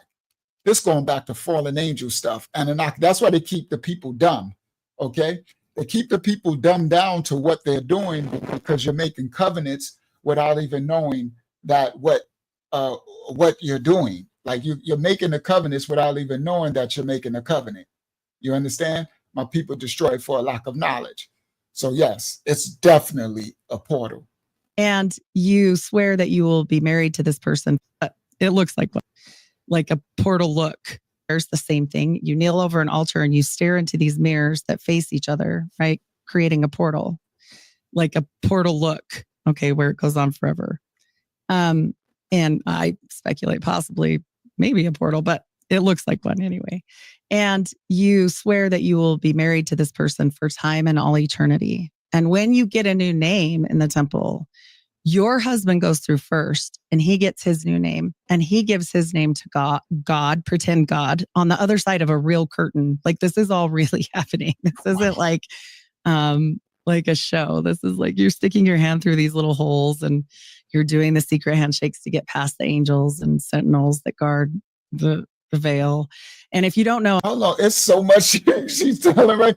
So they have a curtain and God is on the other side. She said you're sticking your hand through curtains and doing secret handshakes and all this stuff. And she said, when you get your new name, you're through this mirror image, infinity mirror, you're over the altar, you're making an oath to be married to this person for eternity and something else she said. I'm gonna go back.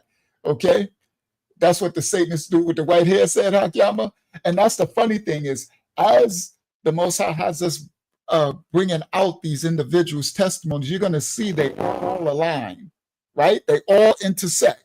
That's how you know truths, because all you have all strange people that never met each other. Everyone can't tell the same story. That's like what Brother Jim Brewer said, the one who rescues the trafficked children, right? And he was like, the children have the same stories in Costa Rica, in Africa, in South America, Central America, or like all the children rescued, they have the same, right? We're never meeting one another.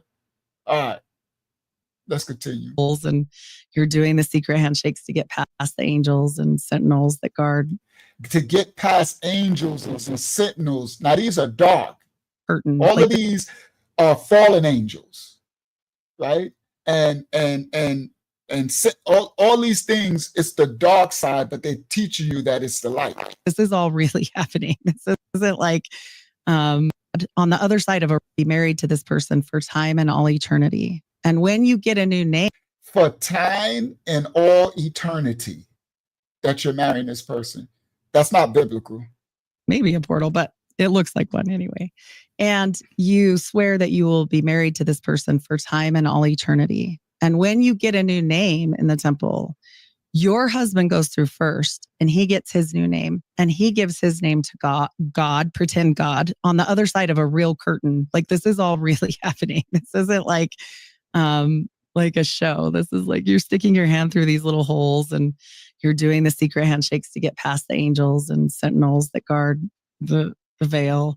And if you don't know him, you can't go to heaven. But anyway, so you got to keep going back again and again. And he goes through first and then he calls you through. God doesn't save me. My husband does, because I'm a woman. And so that was weird. I always thought that was a little weird. I'm not a big feminist or anything, but I just thought that was strange. I thought it would be the same for everybody, but that's fine.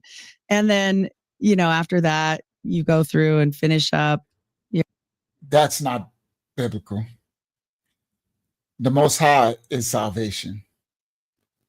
That's in the Messiah's name. Yah is salvation. The Father, he leads you to the Father. That's who saves, not your husband. Your husband doesn't say. She's correct in that. She's like, I thought that was a bit weird. You're correct.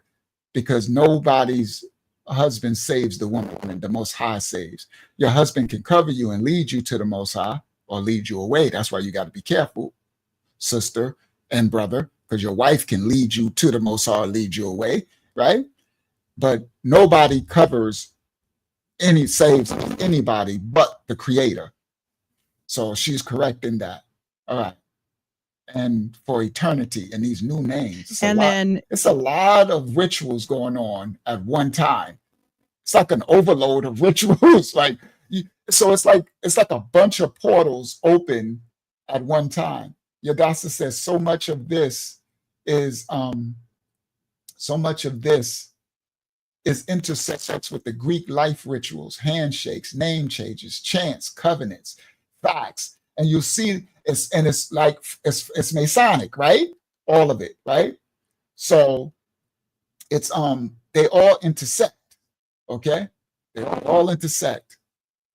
And then, you know, after that, you go through and finish up. You're married supposedly forever, even in the afterlife. And so, hold on. What no?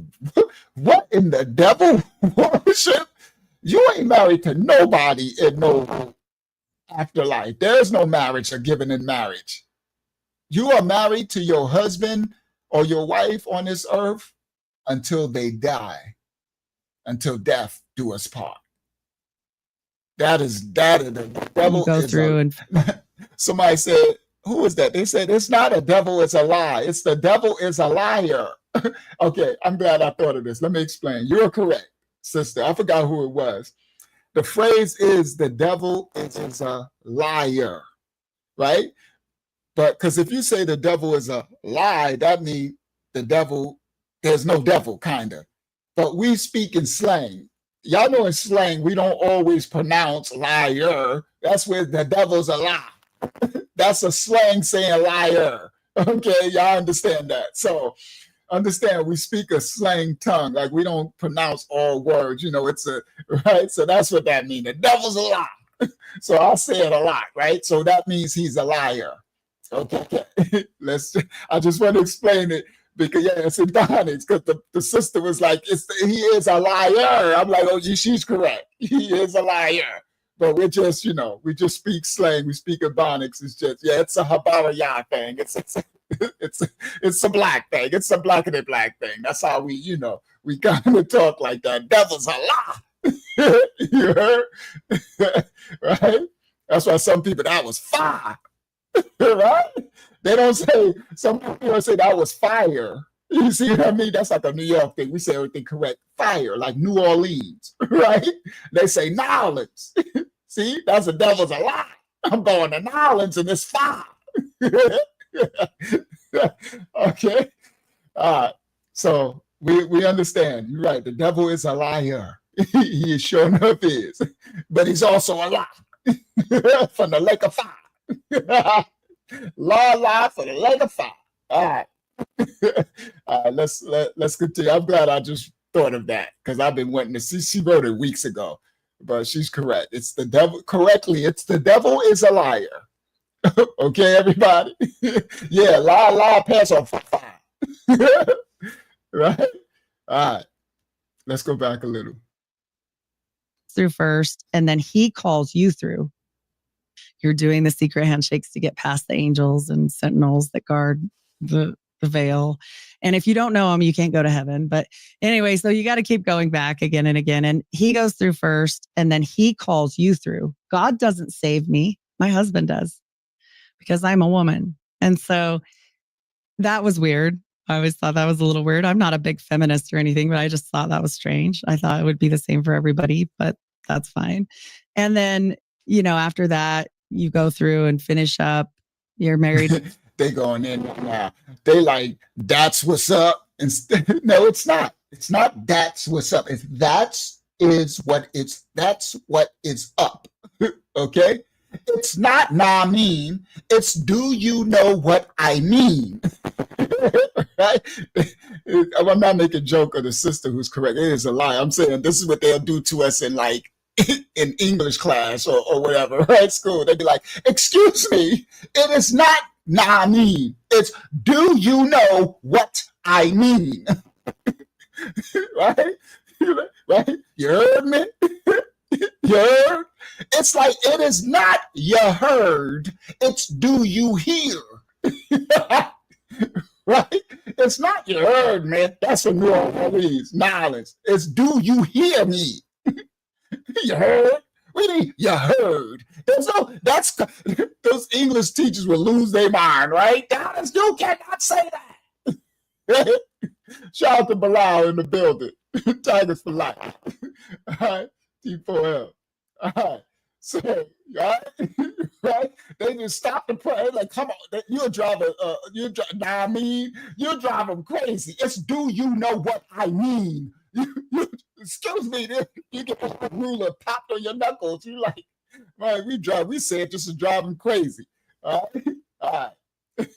It's not y'all, but you all, right? Y'all, and then we got another one, New York. So it's y'all. And then but y'all know they got a bunch of don't go to Atlanta.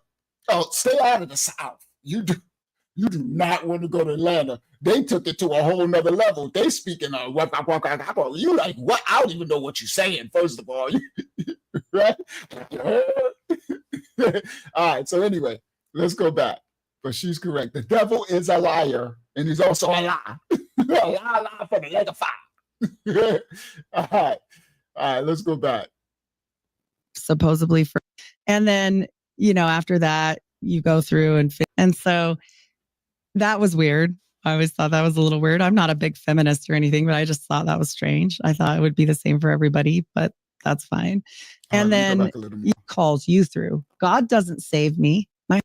The veil. And if you don't know him, you can't go to heaven. But anyway, so you got to keep going back again and again. And he goes through first, and then he calls you through. God doesn't save me. My husband does. Because I'm a woman. That guard.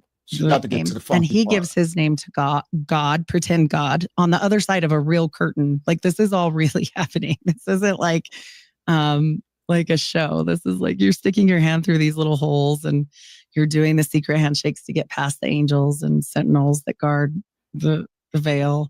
And if you don't know him, you can't go to heaven. But anyway, so you got to keep going back again and again. And he goes through first, and then he calls you through. God doesn't save me. My husband does. Because I'm a woman. And so that was weird. I always thought that was a little weird. I'm not a big feminist or anything, but I just thought that was strange. I thought it would be the same for everybody, but that's fine. And then, after that, you go through and finish up. You're married supposedly forever, even in the afterlife. And so where you will go on and make spirit children together and populate, they lie and say, this isn't true. You're supposed to have your own planet and become a god. Adam. What the? Oh, I'm trying to let her rock. She said, you'll get married for all of eternity where you'll go and make spirit babies. Come on, boy. She exposing some of because she was a temple worshiper. She was in the temple. She made it there. She's going to explain that. So you go and have spirit children where you'll become gods in some unit. What in the fallen Anunnaki, Thoth, Billy Carson? What in the Billy Carson is happening right now? Hold on, let me go back. Spirit children together and supposedly forever. I always thought that was a little weird. I'm not a big feminist or anything, but I just thought that was strange. I thought it would be the same for everybody, but that's fine. And then, after that, you go through and finish up. You're married supposedly forever, even in the afterlife. And so where you will go on and make spirit children together and populate, they lie and say, this isn't true. You're supposed to have your own planet and become a god. Adam God theory is not something I made up. Joseph Smith and Brigham Young talk about it. So those are the founder of the Mormon LDS Church is Joseph Smith. That's on the thumbnail, the dude with the Jesus face. And then Brigham Young took it over after he, I think he died or something or whatever. Brigham Young, and that's where you get Brigham Young University, that college and stuff, right? Right now, Brigham Young was a worse racist than even Joseph Smith. All right. So again, this is the foundation of it. They lie and say this isn't true. You're supposed to have your own planet and become a god. Adam God theory is not something I made up. Joseph Smith and Brigham Young talk about it. So that God once was a man and he became a god. So, and that he was a man, like in as far as flesh and like flesh, like God was real flesh with real urges. This is from Brigham Young. And that is how Jesus Christ was made with Mary, just as any baby is made, was the quote. Hold on a second. So that's my face. face is just like the host. Let me see if I can come on screen, guys. I might have to deal with the flashing because I feel like I'm not with y'all. I'm like, I don't like speaking that or could y'all just deal with the it's flashing. I wish it would stop. Just stop, right? Because my face is like the host face. Okay. And that I'm sorry, Lon, y'all asked me to pray. Praise y'all. The Holy Spirit just reminded me. So let me say a quick prayer because Lon Yah said it at the beginning of the study when glitching and stuff was happening. And I meant to say it and then I forgot it. We went on. So Father, we come before you as your children, collective in one body from all over the world through this means of an internet, your children. We might all call you different names. We might not be in the same place, but all of us are seeking righteousness and spirit and the truth. And we want answers from all these dark portals, all these dark religions, and all these dark spirits and ancient generational devils and curses and everything. We want answers and freedom so that we can be righteous in spirit and in truth and walk in righteous sake, right?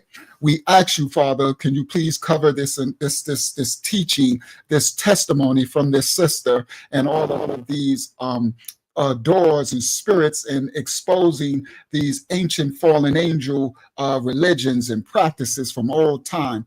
May you give us the power and anointing and authority to bind any spirits that come from these ancient religions of LDS and any of these religions and any of these ancient practices all the way back from the fallen angels sleeping with the daughters of men to Nimrod to all of the different cultures and portals, doors that was open.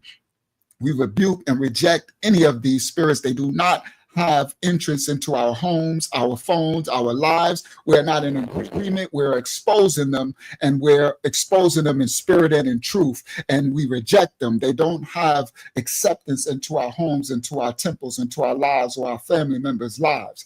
We are we take authority and we bind and we revoke and reject. You go back to whence you've come. You are being exposed for righteous sake. Okay?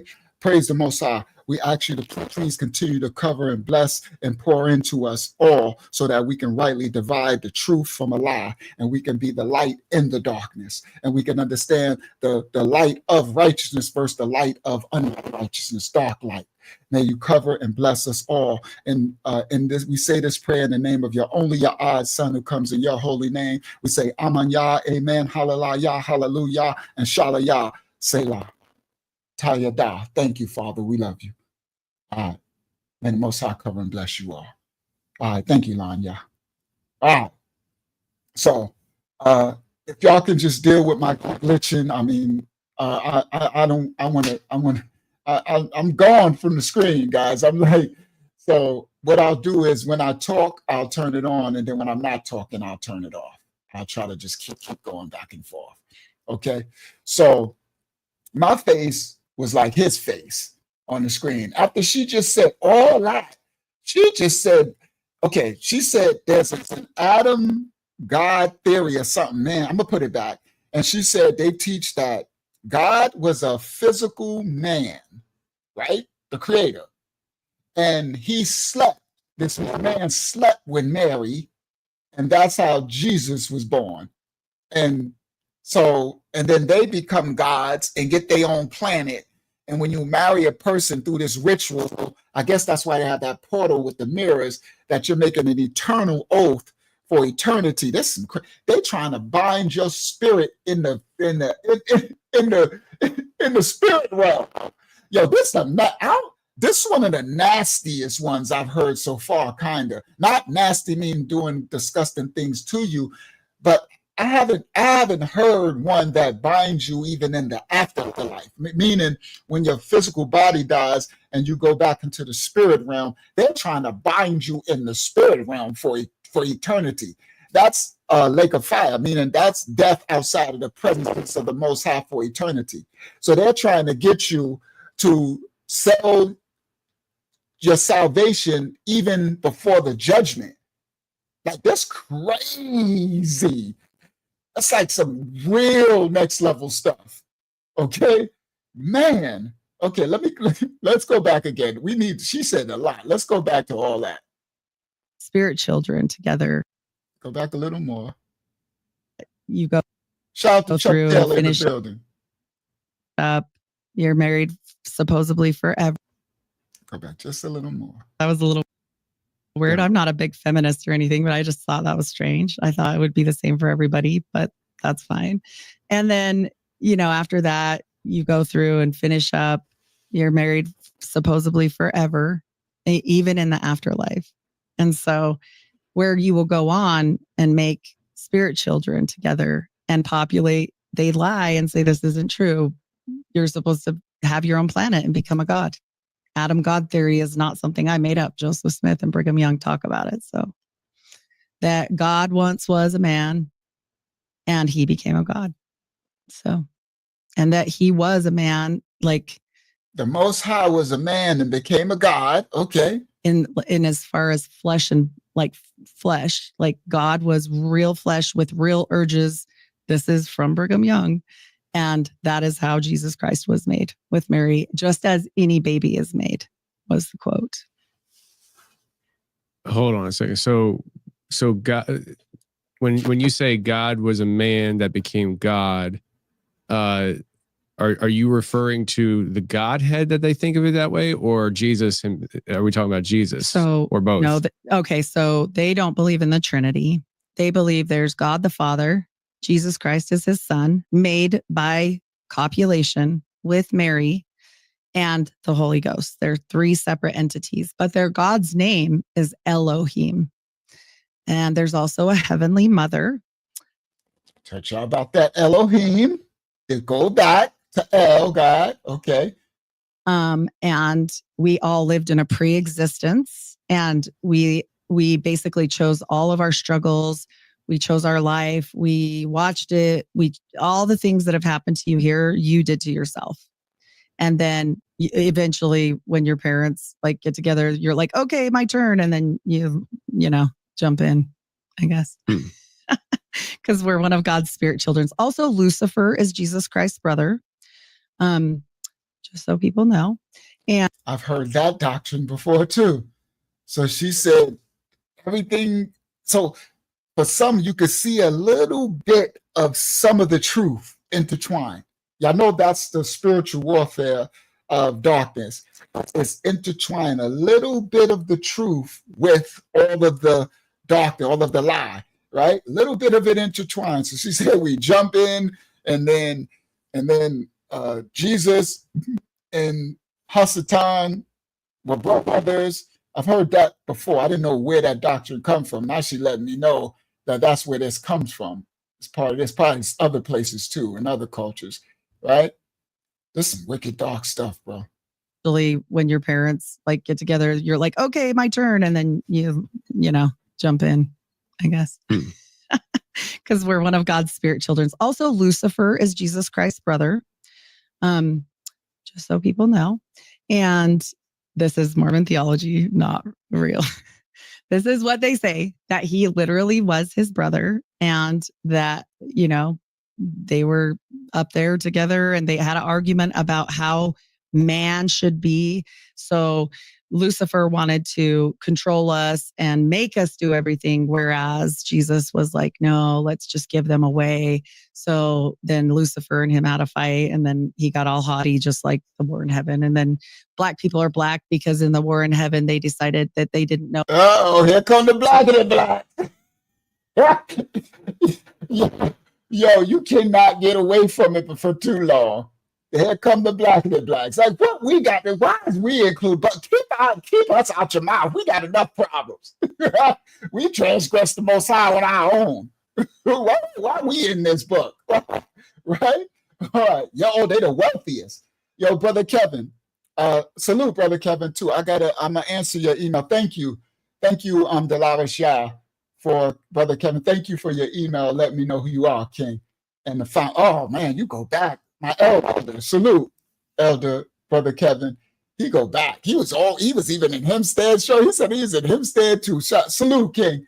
He go all the way back. And Merrick, American Linden, is that that's American Towers. So you go back to probably American Towers wasn't even built for your neighborhood, right? That's yeah. I used to go. I lived up the street from there a couple of times.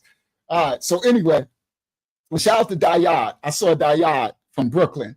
Dayad, his new nickname, Dayad, the Lion Warrior in our ministry. His nickname for me, Lara Yah, her nickname is the Bronx Bomber. Dayad's nickname is the Brooklyn Brawler. Because Dayad looked like a brawler. Dayad is Diesel. I couldn't stop out laughing at Dayad. Like, look at Dayad. Dayad looked like he eat houses for dinner. I said, I just couldn't stop. Like, look at him hitting on him. I like it. He reminded me of my little brother Sean and them. That's how I used to always wish. I wish you could squish me down a little shorter to make me like, whoa, even bigger. Dayad Diesel. That's the Brooklyn Brawler and the Bronx Bomber. Shout out to Dayad. I couldn't stop punching on him, and he's so thick he can laugh and I'm just hitting on him, and I'm like, come here. And then we went to see Zedekiah, so we got to see Zedekiah, and the first thing I said, look how big he is, Zedekiah. I'm like, look at Dayad. Oh man, it was so beautiful, bro. Praise the Most High that He allowed us to find us children, everybody worldwide, to find each other. And he said it. He said it all that time. I've been hitting it. He said he got that big over the winter. He is so big. He like, you know when they like this. He's so big. I'm like, oh my goodness! I just kept hitting on him, and shout out to my little brother, Big Dayad. Oh man, I said I'm gonna tell everybody. All right, so anyway, sorry guys. Let's continue. Let's continue. Y'all know sometimes I get a little personal. So yes, what did Kevin say? He said something. Kevin Knight said something. He said Mormons are very wealthy. All right. The Marriott Hotel and other chains are owned by Mormons. The real estate developers, so the Mormons are the wealthiest. The LDS and the Mormon, that's the ones that'll really get you shadow banned and stuff. Do you understand? This video probably won't, like the last one. They shadow banned the mess out of the last one. It's barely 600 views already. And this one probably gonna be less. this one probably gonna be 400, 500 top. Like when you expose, that's the top of the Mormons are the top of the wealth chain of the religious set in this last end day and times. Okay. Thank you. She said, we don't see you. So Brother Kevin is right. They are the bag of religion. It's the most wealthy. So it's actually the top. The Mormons are like the top of the hierarchy of the, what you could call Illuminati, Serpent Seed, Freemasons, such and such, far as religious orders. The Mormons, now of course you got the Vatican and stuff, but that's the mother of Babylon. That's daughter of Babylon, right? But Latter-day Saint scriptures has never been proven as fraudulent works. Well, it has to me, because I agree to disagree, Richard. Now, no disrespect if you are a Latter-day Saint Mormon, no disrespect to your religion, but I've on this channel went to the foundation of Brigham Young and Joseph Smith, and all of their all of their statements and predictions. Okay, black people are cursed by Cain, and all of these different things, and all of the different things about some of the ideologies are not rooted biblically scriptural.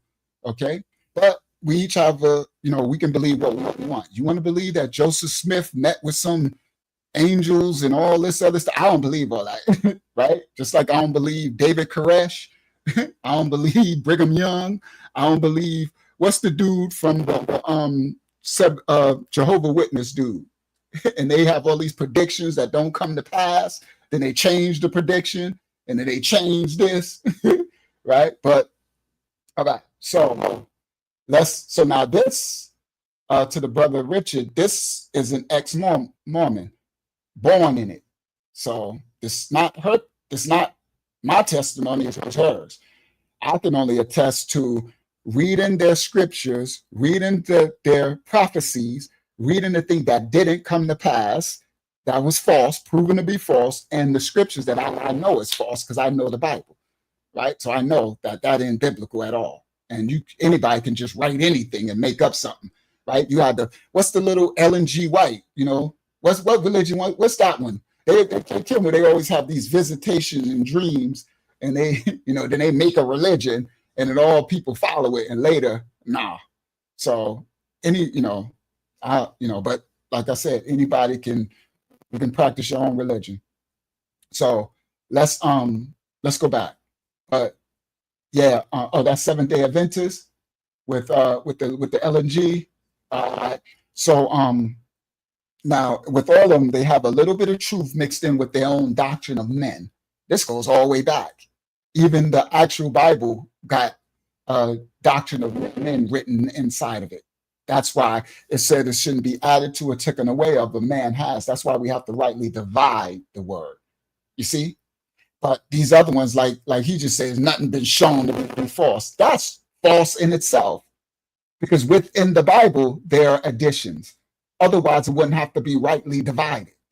You understand that? Within itself. Because over time, the conquerors write their likeness and their images. You understand? So that's why we have the Ruach HaKodesh, the Holy Spirit that will reveal all things, the additions. That's why you ought to be in righteousness, and the Most High will tell you what fruit to eat and spit out pits and rightly divide. Study to show yourself approved. Not taking no doctrine that ain't none of the devil's alive. If any man tell me any book or anything is infallible, that's why I know you're alive within yourself. All right, let's continue. Let's let her continue. She about to get funky now. she about to mention the black people. We about to catch some stray bullets.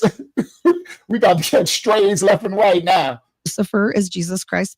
All right, let me go back. So that doctrine stuff ain't you did to yourself. And then eventually when your parents get together, you're like, okay, my turn. And then you jump in, I guess. Because we're one of God's spirit children. Also, Lucifer is Jesus Christ's brother. Just so people know. And this is Mormon theology, not real. This is what they say, that he literally was his brother, and that, they were up there together and they had an argument about how man should be. So Lucifer wanted to control us and make us do everything, whereas Jesus was like, no, let's just give them away. So then Lucifer and him had a fight, and then he got all haughty, just like the war in heaven. And then black people are black because in the war in heaven, they decided that they didn't know who to go to. And they were like, do I go with Lucifer or Jesus? And they were confused. And so they sat on the fence. And so black people were the lukewarm gray area. That's a funny statement, right? I've heard that, right? This was the teaching, their theology. Now, they was talking about there was a fight in the heaven, they said, between Hasatan, Lucifer, and Jesus, right? And she said that Hasatan wanted to control man's thoughts, but Jesus, what she's calling Jesus, wanted to give him free will for man. And they had a fight. And in the war, the black people in the heaven, they was on the fence. They didn't know who to pick. They was lukewarm, right? And this is how black people are supposed to have gotten cursed, okay? This is their, the theology, okay? All right, let's continue. Shalom, Brother Rohan. All right, so here we go. With Lucifer or Jesus, everything, whereas I knew. That's why I said one time we had almost 70 people here. Now we down to 50. I knew that would happen. The shadow band, they're gonna be closing people out, dropping people off, unsubscribing people, doing all type of stuff. So everybody, could y'all please give a like? If you can, take a second and like the video so we can try to battle against what's happening, because I knew that would happen. Right? I was like, yeah, they're going to keep, because one time it went up to almost 70, then it just dropped all the way to 7, like instantly. So that's how you know people's stuff is cutting out. Then it'll shoot back up to 65, 67, almost 70, and then it'll shoot and drop back down. Now we in the 50s. Yeah, it got to 49. Now we're up to 55, right? So, all right. So y'all please kind of try to give a like to help us, to help out. with it. All right, so let's continue. So here come the black people. We catch the strays. Mormon theology, not real. This is what they say, that he literally was his brother and that, they were up there together and they had an argument about how man should be. So Lucifer wanted to control us and make us do everything, whereas Jesus was like, no, let's just give them away. So then Lucifer and him had a fight, and then he got all haughty, just like the war in heaven. And then black people are black because in the war in heaven, they decided that they didn't know who to go to. And they were like, do I go with Lucifer or Jesus? And they were confused. And so they sat on the fence, and Mormons will call old Mormons, I think new Mormon or young Mormons have figured out this doesn't go over well. They will call them fence sitters. And so it was actually illegal for any black. So she said older Mormons, not the newer ones, they will call black people fence sitters. we got a slang term in the Mormon theology. Hold on. I'm trying to scroll. They won't even let me scroll now. I was trying to scroll out to the brother. What was his name? Richard something, the Mormon dude that was here. I don't know if he's still here. I wanted to say, do you know about them calling black people fence sitters? Because he said it's the older. Remember, the newer thing, they removed some of the old stuff. They won't let me scroll, guys, in the comments. That's crazy. So how am I gonna move to see the other comments? They won't let me scroll. All right. Sorry, guys. Well, they really attacking this now. I can't scroll in the chat. Oh, man. All right. So now I'm stuck. So only thing I can do, Richard Holmes. Thank you. Let me write his name down just in case. All right. So Brother Richard, right? And again, anybody can, we're not disrespecting. Thank you. Yeah, you can take this back. We're not disrespecting or again, it's just, everybody come as you are, and everybody have cultures, religions, doctrines, and stuff. We're not trying to force our belief on nobody. But for someone practicing, I would like to know, do they still teach that? Because she's saying in the older, because she been this, now she's in her, I think she says she's in her 50s or something now, and she's been in this since a baby birth, 50 years ago. So, of course, back then, they got old time stuff in all religions that they squash and hide some of the old sayings. So they used to call us fence sitters, black people. Okay. So Brother Richard Holmes, do they still call us fence sitters? Is that still a thing? He probably like, no, that's not a thing. They never said that. Right? But won't be no disrespect. All right. Guys, I can't scroll. They took my ability to scroll through the chat away. That's crazy. So I can't go up. I can't only. That's Can nuts. you go stroll on StreamYard? Stroll. I'm on StreamYard. Oh, so I'm not in the. So I'm in my StreamYard. That's what I'm talking about. So I don't be in the YouTube chat. I can't even get. I would have to open up a whole separate window to get to the YouTube chat. So that's all I can see. So I can't scroll now. So I can't go up. I can do the sidebar, but I can't use my scroll. All right, let me try to use the sidebar. All right, so I can do that. Thank you. I could find. All right, so I could use that workaround. All right, so I wonder if I could scroll on another device. I'll see that later. Maybe they attack my mouse too. So there's a camera. There's an interface. Now the mouse, this stuff is not playing. The more spiritual warfare do, the more things they attack. It's crazy. All right, let's continue. All right, so they call us fence sitters. Honestly, as all group of people in the world, all cultures, now they make races, black, white, red, all that, but we don't do races here. Like we just speak the language. That's why I say black, so-called. We know that. So all cultures of people, you have certain cultural traditions, certain mannerisms, certain personality traits that identify that are actually part of the culture of the people. And I can say, as a so-called blackity black, as a so-called black man from America, that we don't really fit the fence sitter of that doesn't fit our culture. No, honestly, that not, because we make decisions. It could be the wrong decision, but we are definitely, you know, it's a fruit that show that that's not true. That's why we got so many. That's why we the biggest debaters and arguers. We have to cook out because everybody got what? Their own opinion, right? We are very opinionated people. That's all. Like that does not fit us. Okay, like these other, and that's part of their religion. Okay, yeah, we talk way too much smack. We choose sides way too much, right? We choose sides to our own detriment, right? We'll choose. Remember, we go against our own friends and family members. You got to understand that. You got people that'll stab you. Oh no, and then make gods out of it. Come on, we'll make a whole culture, a whole. Right? That's one of our faults, that we need to slow down and think it through before choosing. We'll choose quick, right? We quick to judge, quick to that don't fit sinners. Nah. We're not really, honestly, as a group of people, we're not lukewarm.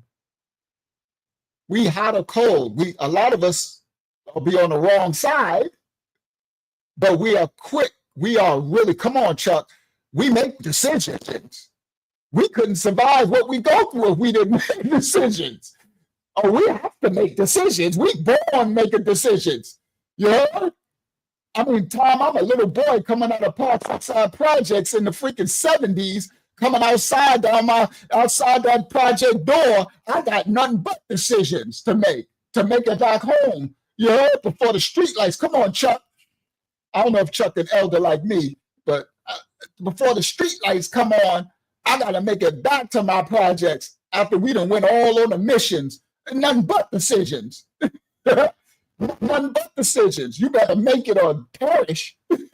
make it or die. No. We not. That's not us. Wrong. We not the fence sitters. Wrong. Just like everything else they teach in this religion about us is wrong. The devil's a lie. We ain't fence sitters. That's not us. Not as a people. And so, facts. Yeah, you do make mistakes, Trent. That sounds good in theory, but yeah, we do. We make plenty of mistakes, but we ought to learn from our mistakes. So that's, it sounds good though, but we do still make just a young Trent gang. I understand what you mean. That's a good optimistic thing to say. I don't make mistakes. I make decisions. Thus making a mistake at another time. But we understand. I understand what you mean by it. I get you, Trent gang. You heard? I get you. I get you. But all right, let's continue. Now she's talking about us. All right. Just so people know, and this is Mormon theology, not real. This is what they say, that he literally was his brother, and that, they were up there together and they had an argument about how man should be. So Lucifer wanted to control us and make us do everything, whereas Jesus was like, no, let's just give them away. So then Lucifer and him had a fight, and then he got all haughty, just like the war in heaven. And then black people are black because in the war in heaven, they decided that they didn't know who to go to. And they were like, do I go with Lucifer or Jesus? And they were confused. And so they sat on the fence, and Mormons will call old Mormons, I think new Mormon or young Mormons have figured out this doesn't go over well. They will call. Hold on, I just got to say this. You know what's hilarious about that statement? They apparently don't know black people. You know what would have happened in the heavens if that was true? It would have been a fight. You would have had half of the, come on, Hakama, you would have had half of the blacks on the side of Lucifer, and on the other side of Mashiach, the Messiah, and they would have started fighting each other, right? They would have started talking crap. It would have started the game. See, Hakama, we thinking like, this is what I'm talking about. This is black people You're stuff. peeking. Oh, sorry. Let me turn it. This is that black. Just that on code stuff that we talk about, right? I don't know. You see, we be saying some stuff at the same time. We do that a lot. I'll be saying something, now y'all are writing at the same time. Hayazak will write some, Sister Roberta, now y'all are saying Saba y'all's chosen to say something somebody else has said. We speak, we'll start a gang. It'll be the God Jesus gang. It'll be like Jesus side, right? It'll probably be white. Jesus side be white and light blue or white and gold like the sun, and then you'll have the Hasatan side and all red and black and stuff. They be like, it'll be a fight. It'll be a separate, it'll be wars in heaven. So let's say if that was true, and Hasatan and the Messiah, right, was having a war, it will be many wars. It'll be bloods, and it'll literally be the war. Oh my God. That's how you'll know they don't know us. Y'all speak for yourself, okay? Because you apparently don't know these Joseph Smith and Brigham Young, these old wicked devils that's made this religion, trying to speak of us that they don't know not of. Come on, Brother Jacob. Now you know doggone well, Hispanics too, right? That's like telling the Hispanics that they wouldn't make gangs and stuff. Their hands would be low out. They'd be like, hey, SA. They'd be like, hey, we ride with, because Hispanics, they religious, right? They like Catholic, they like Mother Mary and Jesus and stuff. They'd be like, hey, SA. We riding with Jesus, man. I just said man. I just mixed a Norteño from California with Linwood from North Carolina, like an SA gonna say, man. That's hilarious. Yeah, that's what we do. Him say, and the funny thing was, Brother Bilal is over here. Y'all don't know, and of course it's just a saying. I know. But he said when he came in, y'all didn't see it. He's on Facebook. He put T4L. T4L means Tigers for Life. Okay. This is a Hempstead thing because our mascot in our high school is the Tigers. And we are professional D1 football, right? Basketball. So we're Tigers. So on the Facebook in Hempstead, they got a thing, they say T4L. That means we Tigers for life because we are elders now. So when he came in, he put T4L, right? And I said T4L. Now, of course, I'm not a tiger for life. I'm not a tiger, but we understand, right? So it's like, it's a thing, right? It's part of our culture, right? So we understand. I know I'm not dying for no doggone tigers in the school, but it's a thing that we grew up in school and, we fought and played sports and did all that stuff. And now in our older age, right? So we tigers, but I know I'm not, right? That's why in the scripture, we talk about the Lion of Judah and stuff. It's just kind of symbolic things, okay? So now, there's some crazy work. That's why I'm like, that's how you know that this religion, this Mormon religion, do not know black people. Brigham Young and Joseph Smith and them, because somebody had told you wrong. Because black people would have definitely made a decision in heaven. And half of them, would have took, probably more of them, honestly, more would have took Hasatan's side, because we going by statistics, right? Because we know only a remnant is righteous, a small amount. The rest are unrighteous of all people on earth. I'm just speaking. I ain't speaking of no other culture. I can speak for the so-called blacks, blackity blacks, because I'm a so-called blackity black. You heard so-called, right? What the world calls us. Pretty blackity black, what they call them. Pretty wicked, what they call them, right? So now, you apparently got black people all wrong. If you think they didn't make a decision, it would have been the other nationalities of people in the heaven would have been getting out of the way. You understand? They'd be like, oh boy, these blacks are stirred up now, right? Then you got some of them like, okay, I'm on side of the Jesus, the Messiah's blacks, and others be on side of the Hasatan blacks, right? You kind of got to get out, you know. So yeah, they done bumped their heads trying to talk about us.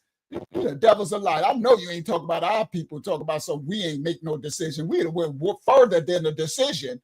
It would have been a war. It would have been chaos. It would have been new heavens, new things happening. Okay. All right, let's go. And they decided that they didn't know who to go to. make us do everything, whereas Jesus was like, no, let's just give them away. So then Lucifer and him had a fight, and then he got all haughty, just like the war in heaven. And then black people are black because in the war in heaven, they decided that they didn't know who to go to. And they were like, do I go with Lucifer or Jesus? And they were confused. And so they sat on the fence, and Mormons will call old Mormons, I think new Mormon or young Mormons have figured out this doesn't go over well. They will call them fence sitters. And so it was actually illegal for any black person to hold the priesthood until 1978. And that they could only go to the top kingdom as our servant.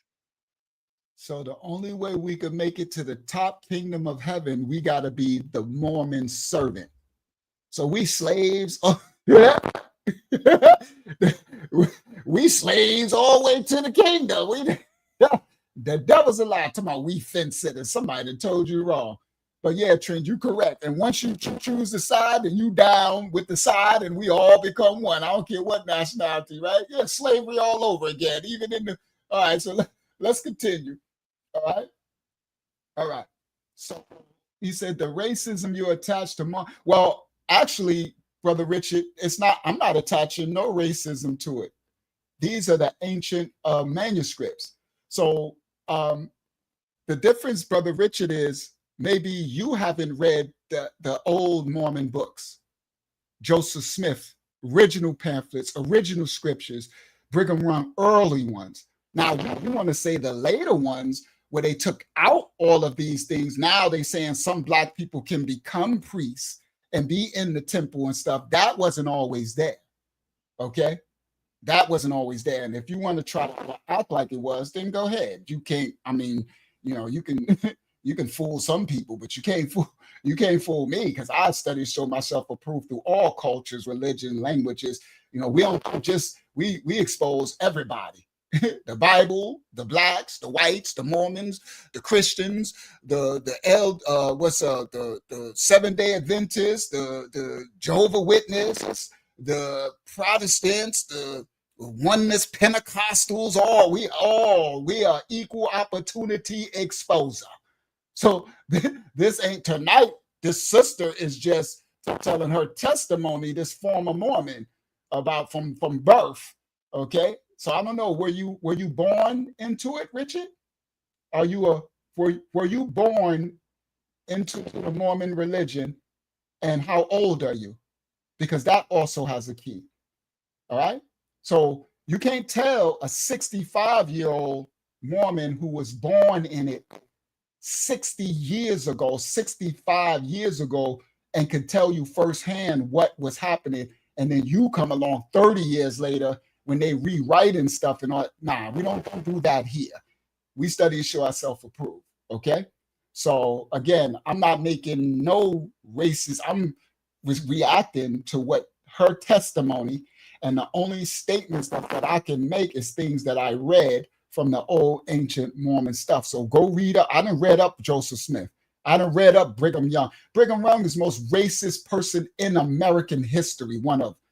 Even when he started the university at first. Do you understand? You got people who went to the university, blacks, that told the shunning. Even white people are telling that they felt flustered by the treatment that black people would get when they was going to Brigham Young University in when early days. Even Brigham Young University was getting sued. They had been lawsuits, and they would settle because of the money that the church had. They had racist lawsuits levied against them. So come on, bro, not here. You're in the wrong house for that. And this sister's just telling a testimony, but you're not in a foolish house. You could just drop off some of this modern stuff, and you want to play the modern game, with these foolish blacks want now become Mormons, but don't know the actual history. You understand where the rooted too. We do that with Christianity too. So don't think that this Christianity series we got on Fridays took it all the way back to Greek, Rome, and the gymnasiums, all the way back to the Phoenicians, all the way back to the Sumerians, the Akkadians, all the way back. We go back with all of them. All right. Are we familiar with brothers in the foyer? They're black. Well, good. They're black fools to me. He said they are styling. Okay, so we always see. Now I know. Thank you for your wordings. So now I know who you are. I already know. So, all right, so cool. So you can tell the brothers in the foyer, the Black Mormons, that they can keep styling and profiling. You can tell them all they want. So just your word and let me know exactly who and who, where you come from. Okay, not specifically, but thank you for that. Okay, so they can keep styling and profiling and their foolishness while we keep rightly dividing the truth from lies, no matter what it is. And no culture, language, idiom, euphemism, people, doctrine of men, whatever. All right, so, all right, let's go. So we already know his agenda. His agenda is to promote this Mormonism no matter what. Like it's just infallible. And that's how you know that's a lie from the lake of fire. So there's no, right? We expose the Israelites as well. We expose those who say they are the tribe of Judah and are not. We expose Christians, we expose every lie, and that's what we're called to do. All right? All right. So let's continue. All right? To teach electric, but I declined too. He seemed to be going through something I could tell. Was telling me the teachers that asked me to teach. Yes, be careful. It's a lot better now, but it's still rooted the foundation of Brigham Young University. All right. So, a lot of things are hidden under the rug now in these later times. But shout out to this sister. She's exposing. And she's a lifelong one. Don't miss me with that new stuff. All right. All right. All right. So he's just all right. So he's actually, I ain't gonna kick him out. Y'all don't gotta kick him out. I'm just not gonna let him post lies. Okay, so I'm not gonna let him post lies because you got thousands and thousands of people's testimonies that actually went to the university and exposed what was happening and the lawsuits that all that. So please miss me. You and Brigham Young can kick rocks. Facts. Sorry, not sorry. All right. Excuse me. Go ahead. Could you read the comment above the one you read from Trent? I don't know where it's at. Hold on. What does it start with? It says Nation of Islam. Okay. So what did he say? I remember I can't. They won't let me scroll. It'll go too fast. Rohan said, Nation of Islam is anti-mirror or mirror image of Mormonism, but reverse racism. Oh, I don't know that. That's too broad of a statement, Rohan. So be careful with that broad of a statement, because that's like saying all of something is something. So the whole Nation of Islam depends on which sect of the Nation of Islam, right? So you can't say that, but reverse, yeah. So just be careful with your broad statements of any culture, language, of people, of just abroad. So you can't say the whole Nation of Islam is I don't even know what that means, enantioma or mirror. I guess that means mirror image. That's a good word. Enantioma of Mormonism, but reverse racism. So you can't say the whole thing, but I understand kind of what you mean. You're saying some of your observation of some of the practices of some of the parts of the Nation of Islam. Because remember, you got so many different sects of the Nation of Islam. All right. All right. All right, Rohan, be careful, man. You writing the pedo word in the comment too. Let me get that off. Slow down, Rohan. Right? We already treading on thin ice, exposing. This is one of the most wealthy religions. So watch your words that you posted. Right? Don't post that word in our chat. I just erased it. All right. So be very slow down, guys. Well, not everybody does it. Slow down, Rohan. All right. So let's continue. Let's all right. Disguise your words if you want to say something like that PED word. All right. And be careful of making blanket statements and observations. All right. So let's let her continue her testimony. And they were like, do I go with Lucifer or Jesus? And they were confused. And so they sat on the fence. And Mormons will call old Mormons, I think new Mormon or young Mormons have figured out this doesn't go over well. They will call them fence sitters. And so it was actually illegal for any Black person to hold the priesthood until 1978. And that they could only go to the top kingdom as our servant. It gets weird. Oh, I have quotes. And it only changed when everything was being changed, right? Like equal opportunity, Martin Luther King, all the things that started happening. And this ties into Howard Hughes and all kinds of weird stuff. Like I do a full thing on JFK, RFK, all these people that have been inundated with Mormon mafia or Mormon CIA. And it gets weird.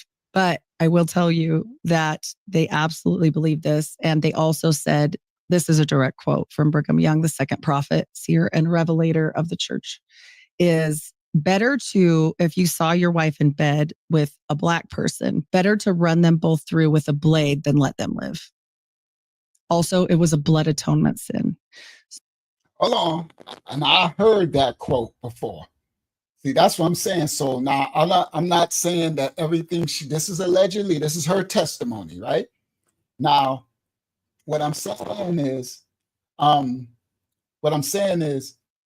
I've heard that statement from the Brigham Young statement before, that it's better to with the blade, a hot blade or something through. I said that because I've read books. You got to be a reader. You heard? You better understand and go back and read the ancient books, okay? Before all these censoring and all this newer stuff. The things that started happening, and this ties into Howard Hughes and all kinds of weird. So she was talking about during the civil rights and stuff was when a lot of these institutions, religions started, the really racist ones started to change, and recruiting. You understand that happened with the Jehovah's Witnesses too, right? They started to recruit and stuff, right? And so they started to hide and mask some of the more ancient practices. Stuff like I do a full thing on JFK, RFK, all these people that have been inundated with Mormon mafia or Mormon CIA. And it gets weird. But I will tell you that they absolutely believe this. And they also said, this is a direct quote from Brigham Young, the second prophet, seer, and revelator of the church, is better to, if you saw your wife in bed with a Black person, better to run them both through with a blade than let them live. Also, it was a blood atonement sin. So your neck would have to be slit and your blood had to be spilled because there's some sins here on earth that Jesus Christ's blood doesn't atone for. So I've actually heard that before. So some of this stuff she's saying, I never met, I don't know this lady. I just found this clip yesterday. It's brand new, right? She just did this interview the day before yesterday. So this is brand new, ain't even an old clip. This is a fresh interview. I've actually, in my study of it, heard that. All those statements she just said in the older books, okay? So I've read that before in the older books, all right? So that ain't just thrown out in the air, just coming from out of nowhere, what she's saying. It's actually certain things are documented, all right? I've seen it. I'm not saying that these happen or they're true, but and that's what she said. Some blood covenants are not atoned for, right? Exactly. For Shalom Hadassah. Right. So what about his repentance, right? They're talking about atonement, right? But they're saying that this black blood, right? Like blood is black.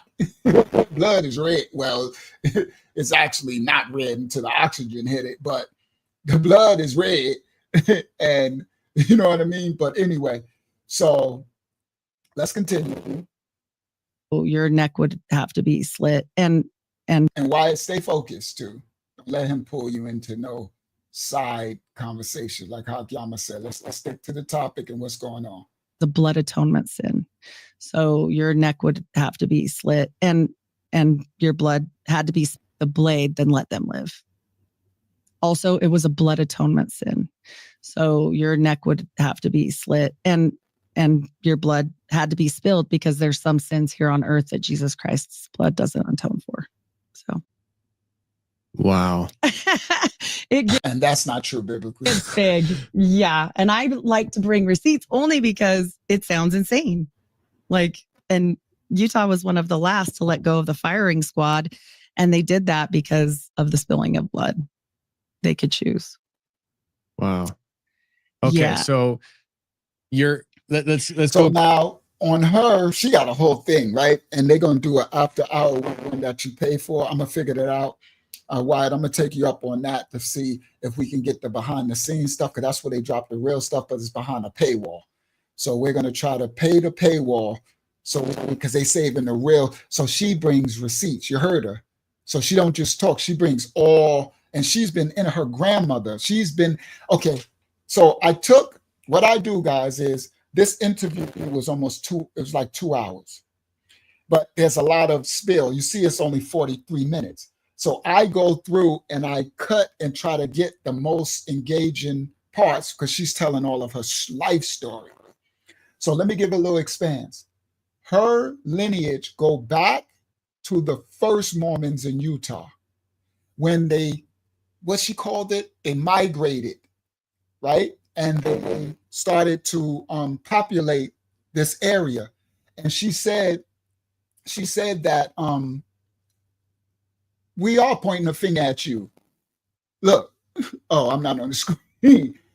I'm pointing it right in your face. Look at you and look at your religion and look at your beliefs. That's what we're called to do. Point the finger, expose everybody for spirit and in truth. If you're a liar, your lie's supposed to be exposed. You don't want us to point the finger at you because you want to continue to share and spread your lies and nobody held you accountable. No, we don't. We hold everybody accountable, you as well, and your religion and your beliefs and your little false gods, your little Joseph Smith worship. I don't care what are these, what they call that little dude, the little, what's that little Howard, Manson, Charles Manson. I don't care what Ellen White, Charles Manson. I don't care what what religion of man, doctrine of men you're following. Fallen angel, Anunnaki, Egyptian, what you call Mitzrayim, Akkadian, Assyrian, any type of Persian, Babylonian. Come on. Phoenician, Ugaristian, I don't care who it is. Yeah, you're getting called out. You at the wrong house, right? All right. He's gone. Let's go. Sorry. Sorry. You're going to be a distraction. All right. You're not trying to, you're here to promote your religion. And we're here to break down this woman's testimony. You're a faker. You can't even tell us ain't you a new Mormon, ain't you? But you try and tell this woman who been in it. Now, okay, let me get back to her testimony. So guys, her testimony is that she goes back and she talks about how her family lineage got to Utah, the first, she called it some settlers. And she said they were all actually family because of polygyny, right? So she was like, all of her grandmothers and all of them who came about hundreds of years ago to settle that area that is now the Mormon, I think it's Utah, right? The Mormon capital of the world and it goes back generations. So her grandma, she was born in it. But you get this little Richard Holmes, these newer people come up here trying to pull wool over people's eyes with this new stuff. In this ministry, we go back. We go back to the ancient books, go back to the 40s, the 30s, the 1920s, the 1900s, go back to Joseph Smith, go past Brigham Young. We go all the way back to who created this religion. So if you believe some Joseph Smith, then good, believe him. You can believe David Koresh. Believe him. You could believe the Branch Davidians. I think that's David Koresh. The other dudes all through the 70s, they had people, they were the new Messiah. Knock yourself out. You heard? Yeah, they love their religion over the truth, over the creator. Exactly. You have the free will to do that, but don't come at this house and now want to say you're pointing the finger. No, this sister's telling her testimony, right, Brother Leannis? They can, you got the free will to serve any of these people, all right? Any men, these doggone men that had a dream, they woke up. It was a frog, and they turned it into what they turned that frog thing. Oh, they got so much crazy mythologies in these religions, stuff that didn't come to pass. All right, so anyway, let's get back focused. All right, let's get back to her testimony. So she breaks down earlier, because I condensed it, otherwise we'd be here all night because it's long. And she tells like a lot of her story. So I kind of just put a lot of her testimony about what happens in the temple and some of the theologies that was happening in ancient, not the newer ones that they masking over. You understand? Now, not just them, all religions. So he can get his little feelings all he wants. So now she's talked about all of them are actually related. And she made a joke. She was like, because they have a lot of children in the culture and it's polygynous, right?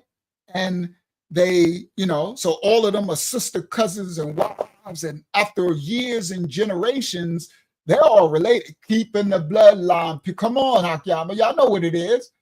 It's part of it's ritualistic bloodlines. It goes back all cultures and antiquities, right? So and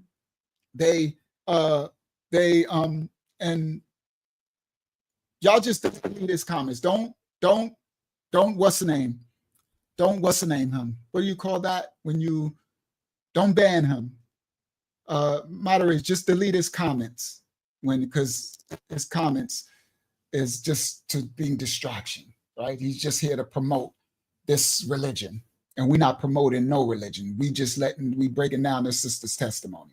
All right. I ain't promoting ain't nobody here promoting no religion, but you here trying to promote a religion. Sorry, wrong channel. All right. So now just delete every time he writes something, just delete it. But don't ban him. Just delete it. All right. Y'all got it. All right. So now I ignore it. So now that I know that y'all are going to be deleting it, I won't even respond when it shows up in my back office. All right. So she broke down how, yes, because salvation is in the testimony. That's why they don't want to hear you other people's testimony. That's scripture, biblical. Others are saved by your testimony. The Most High, that's a testament to the things you have experienced, and others can get helped by your experiences. That's what we're called to do. That's why we all have a testament. Our life experiences are a testament to our travels, tribulations, and journeys, and fails, accomplishments, and all of it, so that someone else can have. Thank you, Brother Linus. Do you got the magic garter belt on right now? Is she about to go there in a second too? We're gonna let her go. I'm about to let it play, Brother Leonis. Now, let me young elder Leonis. Now, let me so she's talked about because she talked about how deep her lineage goes back.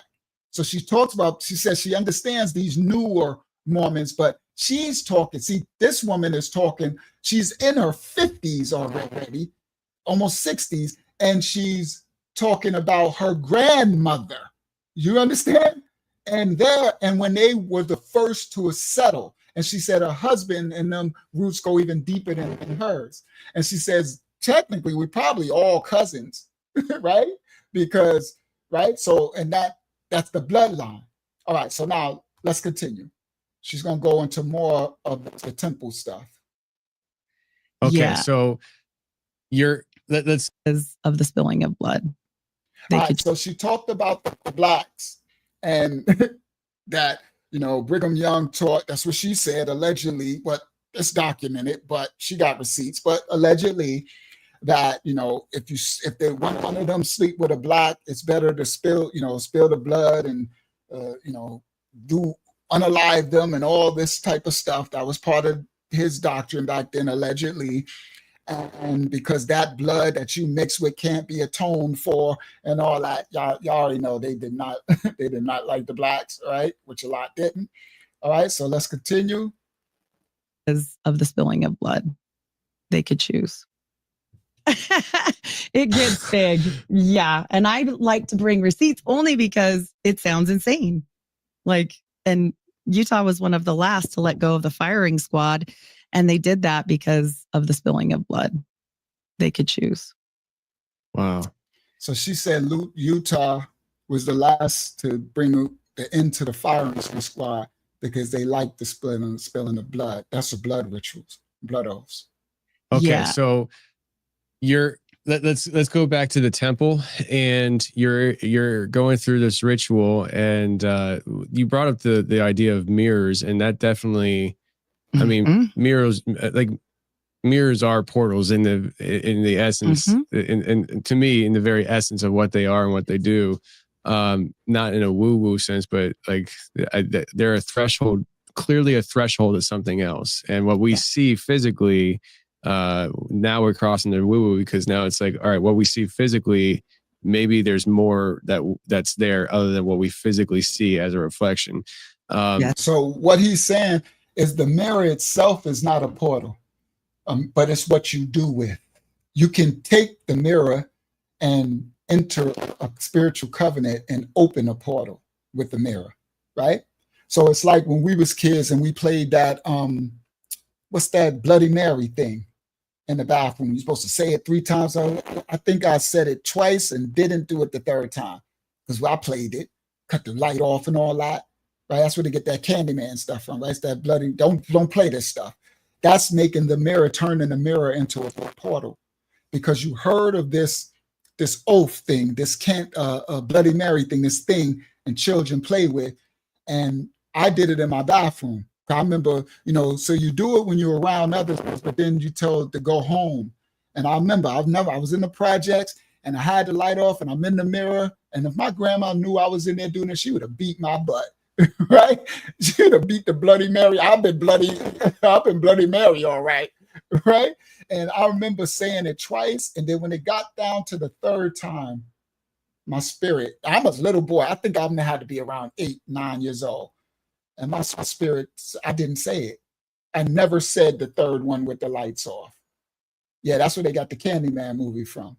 It started from Bloody Mary, for those who are younger that might not have heard of that. All right. So for those of you who actually said the 3rd one in the mirror and nothing happened, just repent for it at your age now.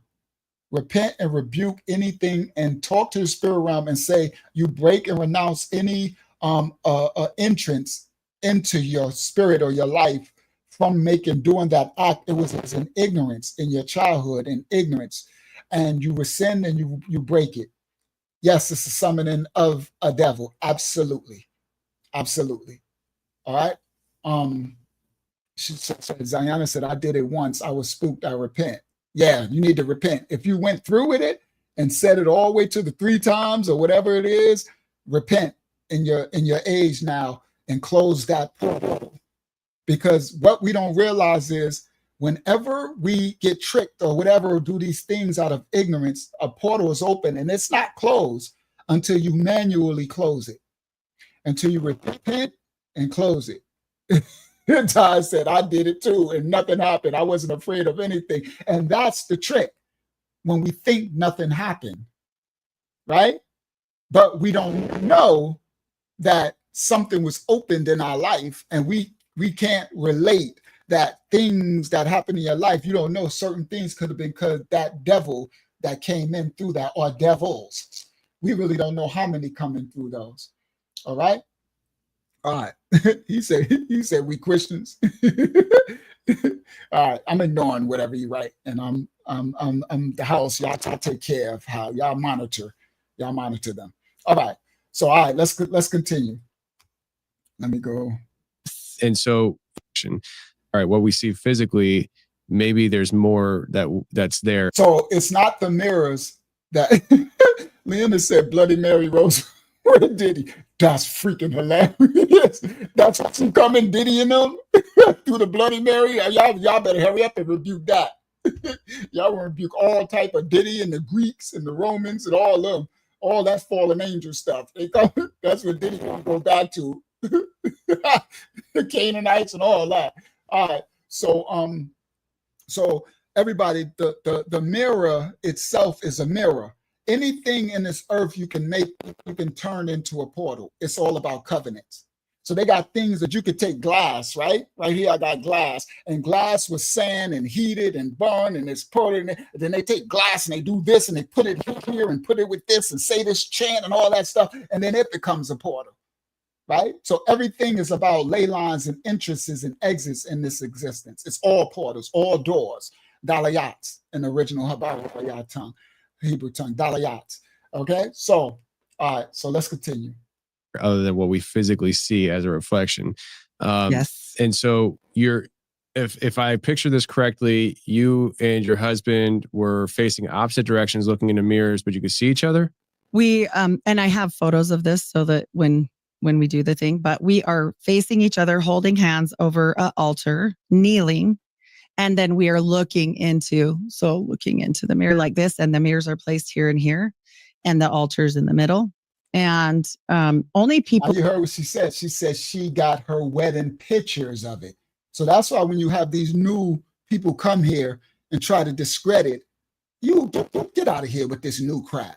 This woman been in it since childhood. She got married in this 30 years ago. So she said, I got my pictures of her in the temple with the mirrors and everything she stayed in.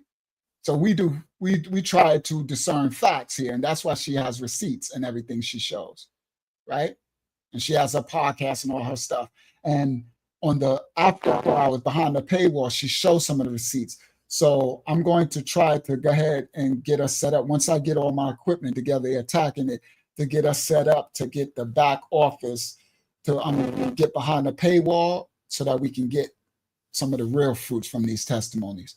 All right. Mirrors are placed here and here when we do the thing, but we are facing each other, holding hands over an altar, kneeling, and then we are looking into the mirror like this, and the mirrors are placed here and here, and the altar's in the middle. And only people that are worthy to go to the temple could be at your wedding, just so you know. And then every time after you go through the temple, after your first time, you're doing it for dead people, for necromancy. And I'll explain all of this, but it gets weird. And I absolutely agree with the portal and the mirror. And it gets weird. And I wonder if I often postulate, are they attaching things to people at that point? Yes, they are. 100% things are being attached. Spirits, generational, devils are being attached to people through those ritualistic covenants and everything. That she has receipts, she was there, right? So you can get these new fools come here. They ain't never been in the temple, never been nowhere, okay? All right.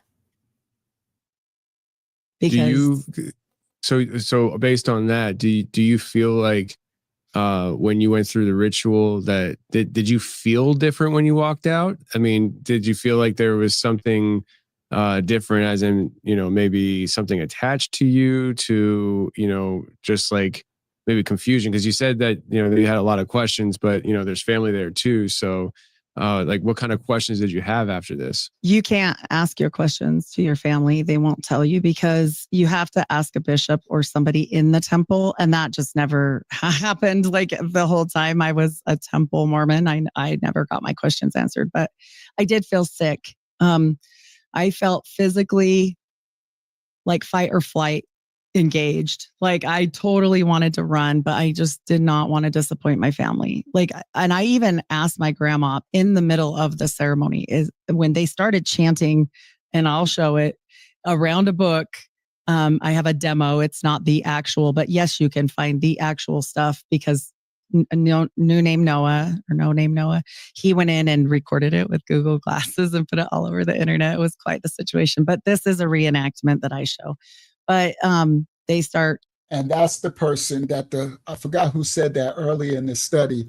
He said New Name Noah or No Name Noah actually filmed it with his Google glasses, everything she's saying in the temple.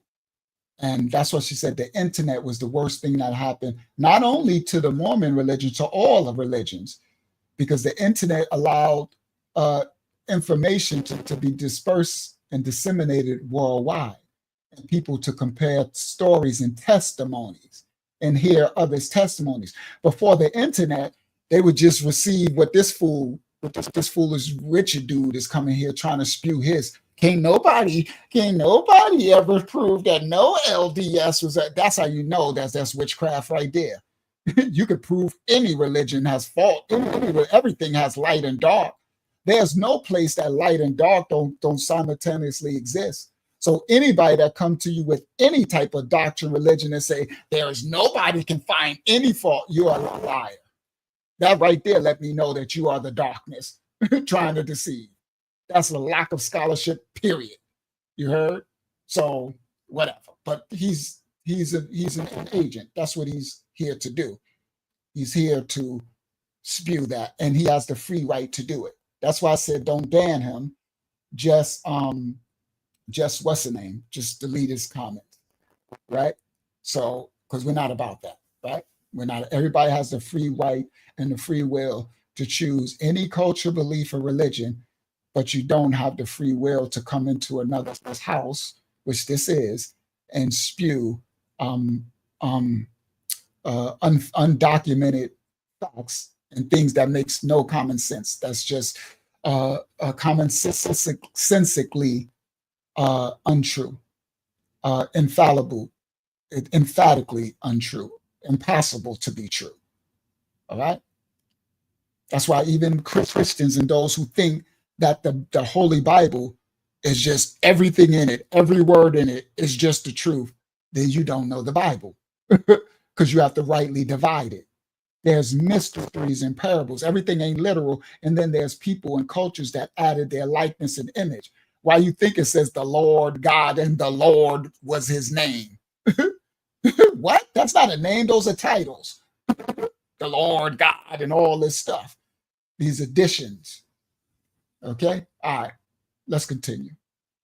The situation, but this is a reenactment that I show. Recorded it with Google, and I'll show it. And I even so that's the behind the paywall. So once we start signing up for this brother's paywall, then the next time we'll start showing the receipts because he's smart. He hides it behind a paywall so he can get paid, which I understand. He's doing this as a business, so I understand. So, all right, let's continue. Asked my grandma in the middle of the ceremony is when they started chanting, and I'll show it around a book. I have a demo. It's not the actual, but yes, you can find the actual stuff because New Name Noah or No Name Noah, he went in and recorded it with Google glasses and put it all over the internet. It was quite the situation, but this is a reenactment that I show. But they start chanting and bringing their arms up and down and all kinds of wild stuff. Also, the apron we wear in the temple was given to us by Lucifer in the temple. Oh, yes. Lucifer's all over our Did you know this when you went through it? Oh, it tells you. So not before, but they're like, okay, so the boys are on this side and the girls are on this side. And then they're talking the Adam and Eve story. You used to watch a movie, and too many of the actors left the church. So they don't do a movie now. I guess they do slideshows. But you would watch the movie and Lucifer was there and he would come on the screen. But sometimes they act this like in real Masonic way, like act it out. And that's called a live session. They still probably have them. I know it's changed since the 2020, stuff. So that whatever. But anyway, Lucifer comes and then everybody's just holding their apron on their lap and they say, please rise. And then he's like talking to Adam in the movie and he's like, you're naked. God's going to see what you did. You better cover yourself up. And then he's like, what is that? And he points to his apron and he goes, this is a sign of my powers and priesthoods. And then he's like, oh, powers. It's really cheesy. And then he's like, yes. And then so he's like, you should cover up with one too. And then we all rise and put on our fig leaf apron from Lucifer, like in the movie. wouldn't that be like there's your sign kind of moment? I mean, you would think, right? And honestly, people are always like Mormon or moron. And honestly, I mean, I get it. I felt like an idiot later, but at that time, no, you're so indoctrinated. And that's why I call it a cult, because you are not thinking through the process. You're just doing it. And I even asked my grandma, hey, what's up with this? So she broke down that apron thing, and it goes back to their garden. And she says, in the temple practice back then, she said after 2020, a lot of it changed, right? They're not showing it. So remember, she goes back. She's going all the way back to the to the 80s, the 70s and stuff, right? So she goes back. So she's saying that it got something to do with Adam and the sin, the transgression, and the fig leaves, right? So the apron is supposed to be to cover, right? So she said they used to have a movie screen playing, and Satan be on the screen and God and stuff, and they're talking, and she says really cheesy, but then later they started to act it out in those temple practices, the rituals, as a play. They used to act it out with actors doing it, okay? Yes, Abriya, that's exactly. So the apron is the skins from Adam and Eve. Okay, here we go. And we know the skins is what Ham stole from Noah, and Ham gave it to Cush, and then Cush gave it to Nimrod, and Nimrod put on the skin. Don't it always come back to the skins, guys? So remember now, we in how many different religions are we in? How many different places? 13 bloodline families. We every time it always, come on, Brother Chuck, it's always keep tying back to the what? To the transgression in the garden, Adam and Hayavah. It always goes back and ties back. Then it goes forward, and this is where, the serpent seed of Cain mixing his seed from Eve, Hayavah's sin, and then it always goes all the way back to the code, right? And Taj, I know you tripping, Taj Baliyah, because you was like, I told y'all the code, he said it years ago. Taj was like, this cult is everything. And now a couple of years later, Taj, it's all about the cult. Again, here they go. That is the skins. Okay? It's still about, now they might label it the skin, the April is symbolic. They might label it the leaves, the fig leaves, but we understand the symbolism of the coat and the Nephilim, the powers. It's the sin. Genesis 3:6. The mark of the beast inside of that coat and the powers, the portals. Remember, portals. All right, let's go back. On our fig leaf apron from Lucifer. So let me go back. Let's let her tell a story a little bit again. And he's like, yes. And then so he's like, you should cover up with one sign of my powers and priesthoods. And so this is the reenactment. They used to play a film when they did this part of ritual. But she said that sometime later they would do a play and do it. Like, what is that? And he points to his apron. Let me go back. That's called a live session. They still probably any of the actors left the church, so they don't do a movie now. I guess they do slideshows. But you would watch the movie, and Lucifer was there, and he would come on the screen. But sometimes they act this like in real Masonic way, like act it out. And that's called a live session. They still probably have them. I know it's changed since the 2020, stuff. So that whatever. But anyway, Lucifer comes, and then everybody's just holding their apron on their lap, and they say, please rise. And then he's like talking to Adam in the movie, and he's like, you're naked. God's going to see what you did. You better cover yourself up. And then he's like, what is that? And he points to his apron, and he goes, this is a sign of my powers and priesthoods. And then he's like, oh, powers. It's really cheesy. And then he's like, yes. And then so he's like, you should cover up with one too. And then we all rise and put on our fig leaf apron from Lucifer, like in the movie. wouldn't that be like a there's your sign kind of moment? I mean, you would think, right? And honestly, people are always like Mormon or moron. And honestly, I mean, I get it. I felt like an idiot later, but at that time, no, you're so indoctrinated. And that's why I call it a cult, because you are not thinking through the process. You're just doing it. And I even asked my grandma, hey, what's up with this? This is weird. Like, and she just said, be quiet. You'll get used to it. And then want to hear what my great grandma told me? I said, yeah, but that naked thing, that was bad. And my great great grandma said, I had to be scrubbed down naked in a tub with oil. And that is real. So she's like, so she was telling her grandmother like this naked thing, and her great grandmother said, well, that ain't nothing. I had to be scrubbed down with oil.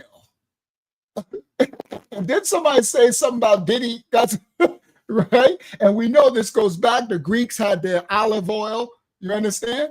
So remember, that's why I said these newer people miss this sister. This goes back to her great grand and all that, her lineage. Okay, this is her lineage going back to the first followers of Joseph Smith and stuff. All right. So her indoctrination is deep. All right. So now she said, let's see what her great grandmother said. Not thinking through the process. You're just doing it. And I even asked my grandma, hey, what's up with this? This is weird. Like, and she just said, be quiet. You'll get used to it. And then want to hear what my great grandma told me? I said, yeah, but that naked thing, that was bad. And my great great grandma said, I had to be scrubbed down naked in a tub with oil. And that is real. So she's like, quit your complaining. And I was like, oh my gosh. Wow. Quit your complaining. Yeah. It's not as bad as it was for me. Shut your mouth and take it. I know. I was like, what are you talking about? And she's like, this is nothing. And I was so when like, you said naked, are you saying like, I wasn't sure if you meant like in the past or you had to go through that whole thing like that. So you had to be naked? Yes. But you have a poncho on, like a real, like think of a poncho from like a Latin country, and you put your head in and it's open in all the side area. And so they can reach in the side. And I have this in the presentation. It will show the girl, and they bless your loins and sinews and all this stuff. And they do it now very carefully, and they don't touch like your actual breast or like they'll just up here. But now so many people complained about being very exposed because, I mean, it doesn't cover anything. So she's talking about the modern, but back in the ancient, they was touching on you and blessing your loins and your sinews and all this stuff. Completely open on the whole side. But that'd be another ritual that they always got to get naked. That's in the Greek fraternity stuff too, right? It's always about stripping off your clothes, right? And the Freemasons and stuff and all that. This is happening away from them. And it doesn't cover anything. They'll just up here. But now so many people complained. I have this in the presentation. It will show the girl, and they bless your loins and sinews and all this stuff. And they do it now very carefully, and they don't touch like your actual breast or like they'll just up here. But now so many people complained about being very exposed because, I mean, it doesn't cover anything. It's completely open on the whole side. And this is happening away from the men, just so people know. This is in the ladies area before you start the temple session. So this is called the washing and anointing. And you go through that. And now I guess the whole question I had for that was, my whole life I've been told women cannot give a blessing ever. 12-year-old boys have more authority in the church than we do. So I was like, why is this lady here? Like, when's the guy coming in? And my grandma finally was like, man, you're almost naked. Why would you want a guy in here? And I'm like, because she doesn't have the authority. She doesn't have the Melchizedek priesthood. What are you talking about? And she can't do it. And she's like, it's different in the temple. Don't worry about it. And I know why now. And it has to do with even a bigger thing that happens after the temple. And very few get this. It's called the second anointing. So these women have all had the second anointing and do actual blessings like that. So then when they give you your garments, you put them on, and then you put on your dress, a very white dress. I have pictures of all this, a one-breasted robe. Sound very familiar. It's kind of like the OTO, but we wear clothes. We wear a one-breasted robe, sound like Greco-Roman, right? And what is OTO, guys? Because she said that a couple of times, but I don't know what that is. Somebody write it if y'all know what that is in the chat, what OTO is. All right? All right. So now, let's continue.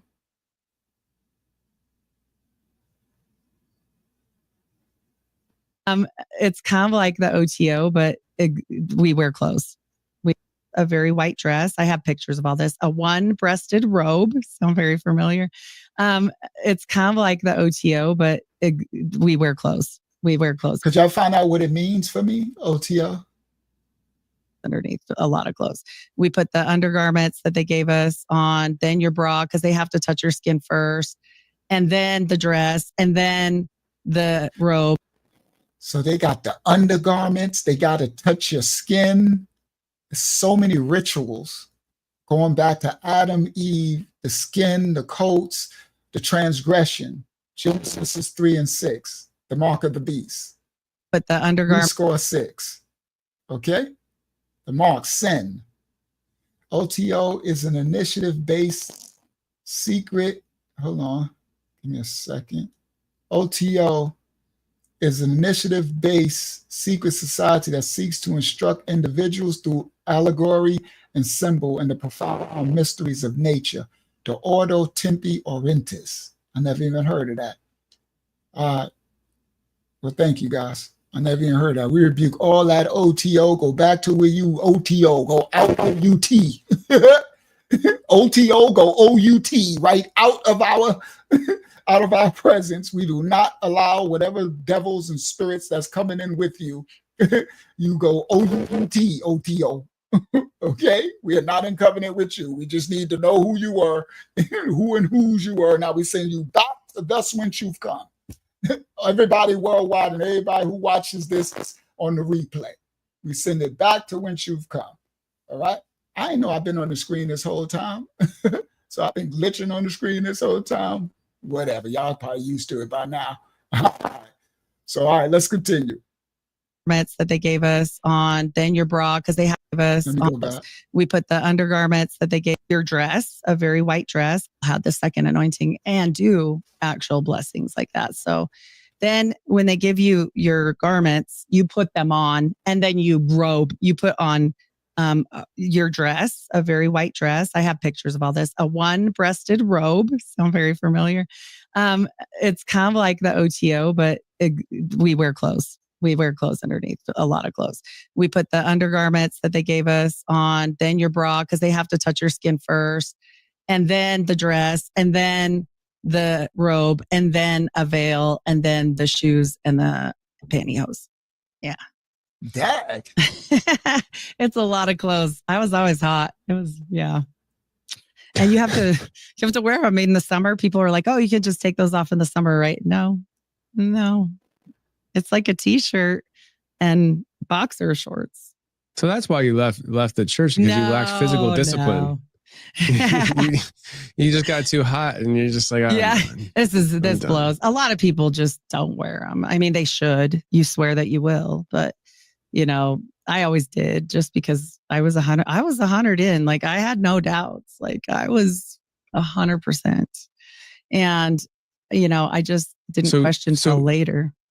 You're 100% in, and your process of revelation was basically curiosity and little seeds that were planted by like your mom. I wanted to prove because you wanted my mom wrong. Yeah. Right. And then so her mom had left the Mormon church and went Christian and was trying to tell her that this is, bad stuff. It's a cult, and she wanted to prove her mother wrong. So she went down. That's when she started to question, to find out, to try to prove her wrong. And within that, it started to reveal the actual fruit, the seeds of the religion she was born into. Okay. I wanted to prove because you wanted my mom wrong. Yeah. Right. And then okay. That's interesting. So when you were going through the path of proving your mom wrong, And you found, I never did. And you found, you found contradicting information, and you just like head scratcher stuff. I mean, at first, I'm assuming you were trying to just push that away, right? Like you weren't trying to go there. You're just like, oh no, I'm just I'll ask I'll ask my grandma. They'll give me the right answer. Yeah, I'll ask my grandma. Yeah. No, I just thought my mom was an idiot, honestly. Like, I know that's rude, but I was just like, you don't know. Like, you haven't got the secret handshakes and the passwords. Clearly, you don't know what's going on. Like, really, you are taught, like, honestly, like, I can tell you this, like, there is a very large population in Utah that are holier than everyone. Like, though you want to talk about the most holier than thou people. Now, they don't act that way to everybody. They're very nice. This is their MO. They're the nicest people ever. They are. But the sad thing is most of them are just like I was, and they don't know what they're doing. They don't. I postulate only the top of the top know, and the rest of the people are happy to not know. They don't want to know. And, I only wanted to know to prove my mom wrong because she seemed crazy. I was like, you're crazy. And I remember my born again uncle, he got born again after. He said, they used to tell you to slit your throat in there. And I was like, you're freaking crazy, man. Like, whatever, you're a nut job. Like, I went and told my grandma, I was only like 13 before I went to the temple. And he scared the crap out of me. And I was just bawling. And I was like, you didn't do that, right, Grandma? And she did do that, by the way. She did what? Like swear that she would cut her throat and do all the blood oaths. But did she admit that to you? They're mock blood oaths. They're not real, but they used to be. But she dropping some secrets. They do it in mock now, but when you go back to the original foundation, so her grandmother, she said her grandma said she did it, made the oath that if you, that's also Freemasonic oath as well, that if you tell the secrets and stuff and everything, a blood oath. So let's continue. Now we get into, she's going to get to some of the title, the ritual oaths exposed and oaths of the belly. All right, let's continue. Got messy, I guess. I don't know.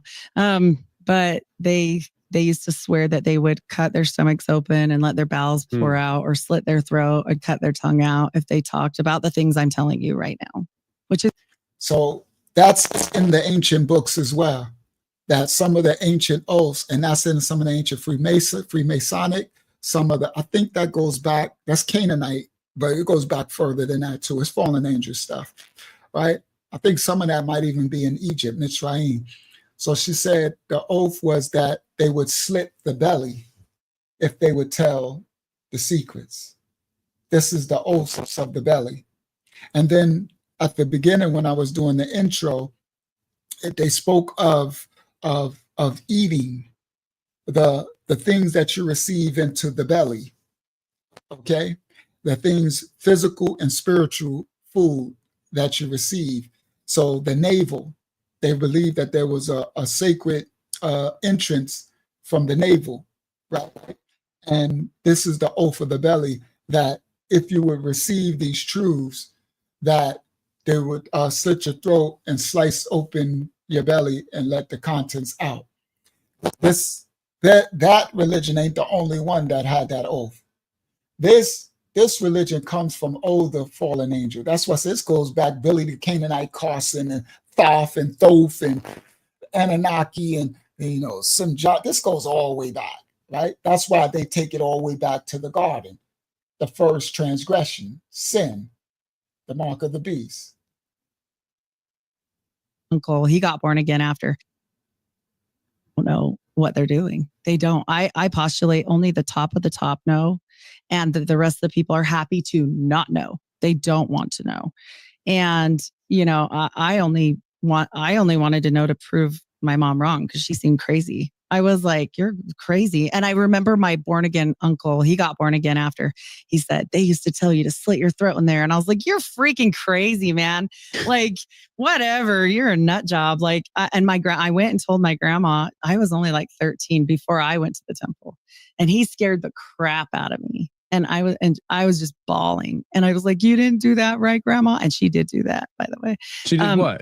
Like swear that she would cut her throat and do all the blood oaths. But did she admit that to you? They're mock blood oaths. They're not real, but they used to be. But got messy, I guess. I don't know. But they used to swear that they would cut their stomachs open and let their bowels pour out, or slit their throat and cut their tongue out if they talked about the things I'm telling you right now, which is why they kept it under wraps for so long. But did she admit that to you, or are you just drawing the conclusion that timeline wise? The timeline. Yeah, she can't tell me. Yeah. But she told me that day. Is your grandma still alive? No, she told me that day, oh, honey, he's just trying to scare you. He doesn't want you to go to the temple. It's the most beautiful place in the world. I'm like, okay. That was good enough. I just never really thought any of this was true. And then the more I researched, then I really fell down a rabbit hole. And then I was like, nobody's going to believe this, because I know how I was. Like, I tried to put it in the sense of my mind, like, I mean, this was, if somebody brought this to me back then, I would have flipped out. Like, I'd have thrown them basically out of my house. And so, yeah. So, all right. You're doing all this research and you've uncovered a lot of things. You mentioned about Crowley in this conversation. You've mentioned about, that side of things, like the Luciferian nature. But then you're talking about the ceremony in the temple referencing Lucifer. And then you put it's like, okay, well, at what point do we just do math here? But you've mentioned also to me, I don't know if you said it before the interview started, but I think we're probably going to get into it in the presentation, but I'd like to hit on it here as well. Yeah, you had mentioned about the idea of the frog. I kind of want to go into it a little bit because you listen to the Dark Shift episodes, and that's episode 692 and 693. And in 693, we talk about the aspect of Baal and Baal being involved. And I've actually personally had this kind of off topic a little bit, but I've personally. He says Baal, it's Baal. He's talking about Baal. Baal, right? More like Baal. But he said Baal, like B, like a ball, basketball, right? All right. I had some revelations recently because we've had several people since October 24, when we released that, come and share their experiences with different entities that were not mentioned on those two episodes. And as of right now, I have, I want to say, the reason why I want to say 4, but I can only remember 3 right now. I have 3, let's just say 3 different entities. And it's become apparent to me that this is something that has been going on, and it's not just a singular entity.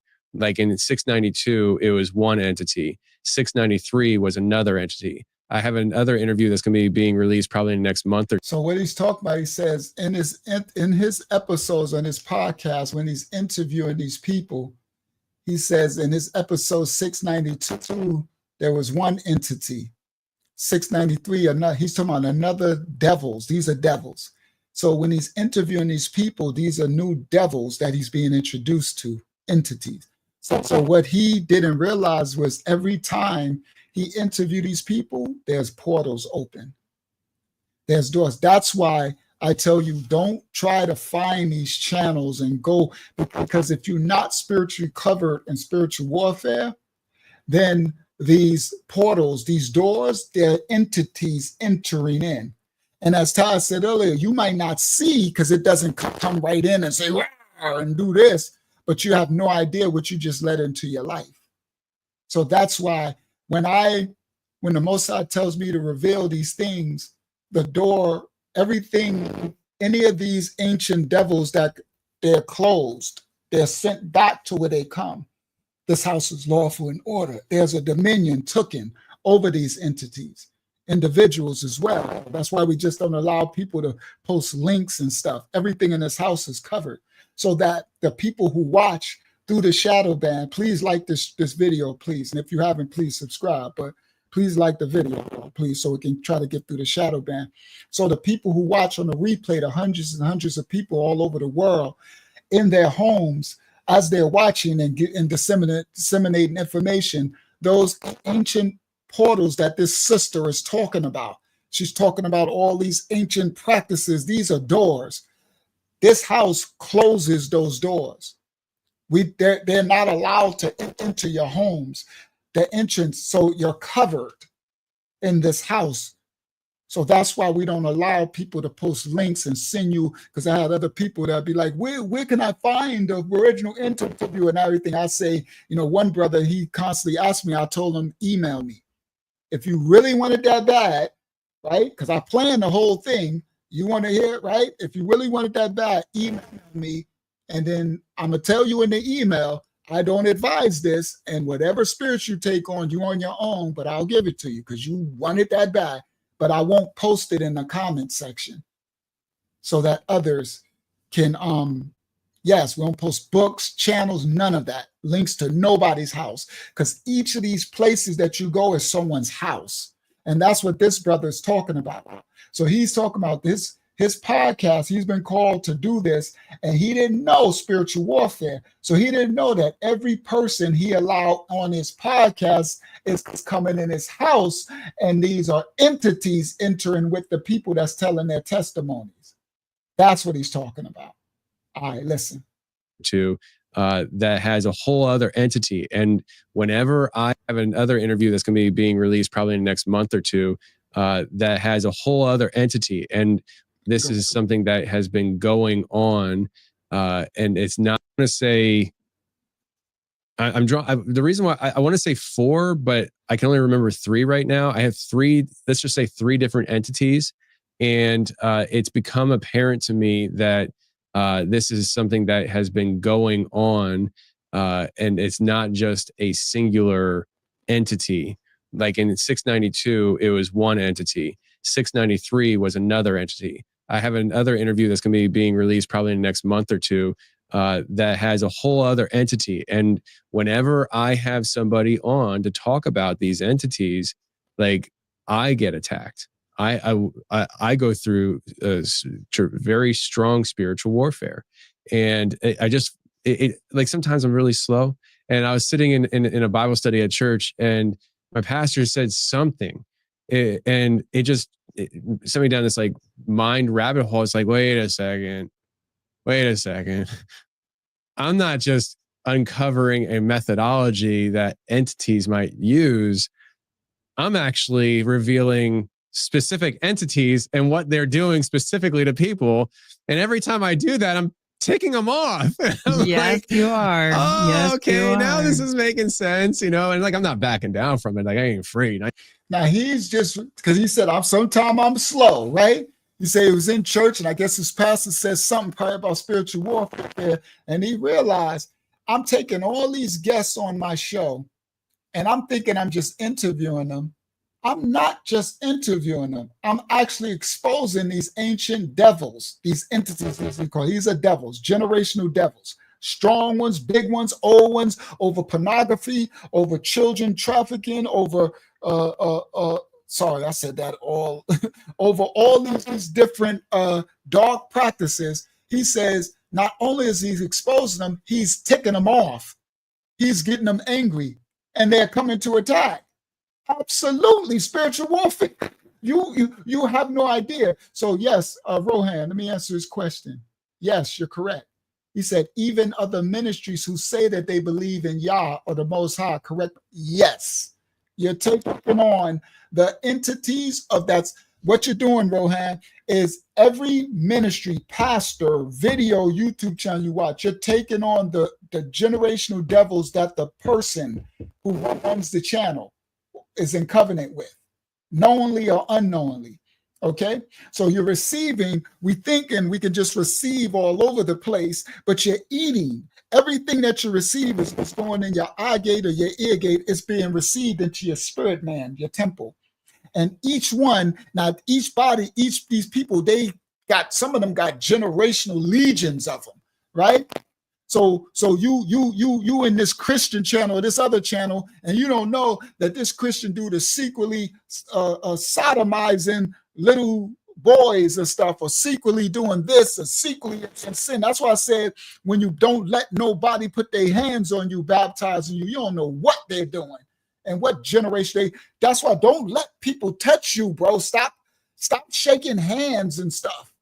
honestly, I know it seems like let's say elbow bump or something. There's different. Now, the biggest organ on the body is the skin, right? So it's a door. A skin, your whole skin is your biggest doorway on your whole temple. The hands is the kayaf in the original Habariya language, right? The mighty hand and arm of the Most High. A hand, right?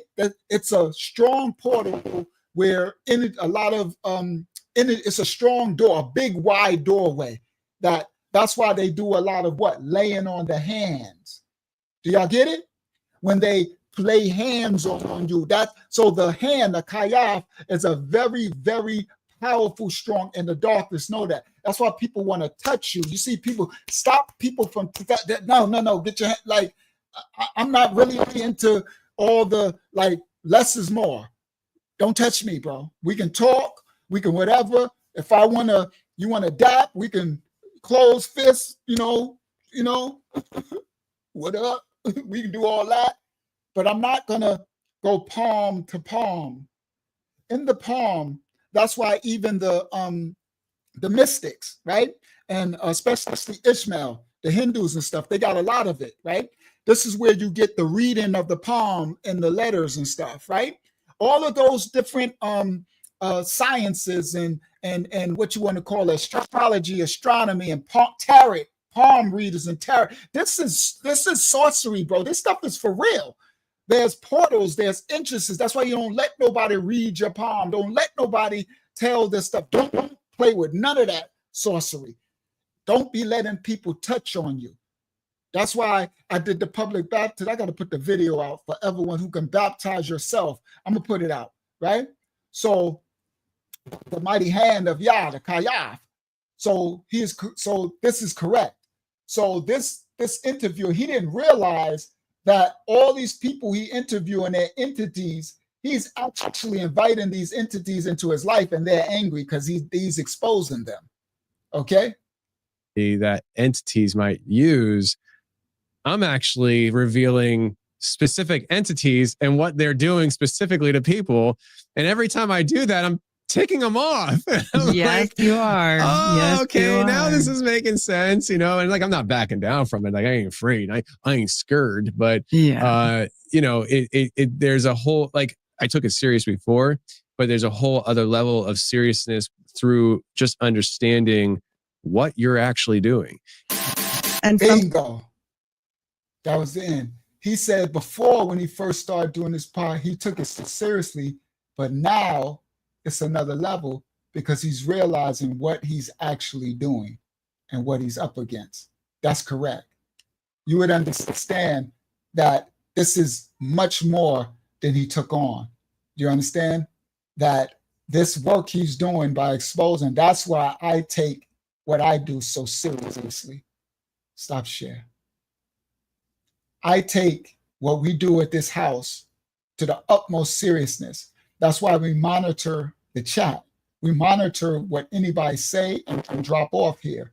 I'm very protective and overprotective because I know what portals are being opened. I know that the things we're exposing we're exposing ancient dark devils all over, from Adam and Eve, Nimrod, all like Cain, fallen angels, Egyptian, Sumerian, all of it. I understand it, so I take accountability, and I'm responsible for every soul that the Most High allows to get through the shadow band. There's 63 of us on this live now at 12:48 a.m. Eastern Standard Time, okay? And that's a 65 now, 65 souls of people scattered all over the world. And then later, it'll be hundreds if we get, depending on how much they let us get through the shadow band, hundreds into thousands, right, of souls. People look at these YouTube as views. I don't look at them as views. They are people behind the view. Every last one of those are souls and spirits, and I'm held accountable for every one that the Most High comes. His children are righteous who could come and try to seek truth. So that's why we treat everyone with respect. We teach them in spirit and truth. If you come, you get what you come for. You get what spirit you come in, right? You disrespectful, then you get gone. You get right, but y'all see the level of accountability and care and concern I take over it, because unlike that other host, I know spiritual warfare. So I know what I'm taking on. So I know that when the Most High has me reveal these ancient rituals and oaths of the belly, and all of these different religions going all the way back, all through Germany and Rome, and all through Acadia, Syria, Babylonia, all these ancient, all the way back through the book, right? This Mormon stuff went all the way back to the garden, Genesis 3 and 6, the first sin. I know how far back these generational devils go, so I do it in covering everyone who watched in this house. That's why it's the house of Yah. So everywhere that you go, you're going in someone's house. Any platform, you're in their house. Understand? All right? So you got to be very careful of what you eat. We don't just go into anyone's house and eat anybody's food, right? It's actually foolish. It's not wise to just enter anyone's house in the fleshly realm and just eat everybody's food. You don't know what kind of sorcery or witchcraft or pharmakeia or voodoo or Santeria or any of these ancient fallen angel practices that people are doing over the food, what they're putting in the food, what they're putting over the food. Some people's houses are just dirty. They got roach legs and eggs in the food. Some people got, right? So you don't know. No, you just don't eat from everyone's food and table. But the internet has made it, and YouTube, where attention is the new drug, pharmakeia, that we can just eat all day, every day from everybody's table. And it's a difference just eating, watching a video or something and just seeing information or laughing versus religious channels. Religion is a big portal, because when you go to religion or spirituality, those two portals. So you can go to a religion like Christianity, Mormonism, Seventh-day Adventists, or some who say they're not a religion, like Israelite channels, or Ifa and African spirituality, ancestor worship, and all this spiritual, right? New Age, all that. Those portals are you're a legion of entities, devils are entering into your spirit, into you, into your home, into it. And if you just keep doing it without no filter and removal, that's why people are so full of spirits, and they don't realize that each of these, this is why your life is so toxic, why so much stuff is happening, so much. I know why they attack my equipment, right? Look what happened now. Look at this. Am I glitching anymore? Y'all see this? And I'm sitting here thinking, maybe it's my thing. Look, there go a glitch, but it ain't as much as was before. Okay? All right. So now, anyway, these, that's funny. I said I wasn't one, and then it glitched to show me I'm still here. That's hilarious. Right. Now, each of these things, I know where my attacks come from, because I know what I'm taking on. So I battle accordingly, and I handle them accordingly with acknowledgement and intelligence. But my people are destroyed for a lack of knowledge, right? Yeah, it's still glitching every now and then. Come here back, right? So we don't even understand what we're taking on and what's attacking us. And it's attacking our family, ourselves, our lives. And we really don't know what this is that's making me go through this and the things. And these are portals that are opened in our life. All right? All right. So now, perfect time. We're going to close out. I don't know if I want to do one question.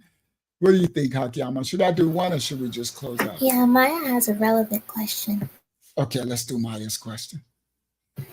Maya asks, why are some people in the awakening following the Book of Mormon and other books? Oh, great question.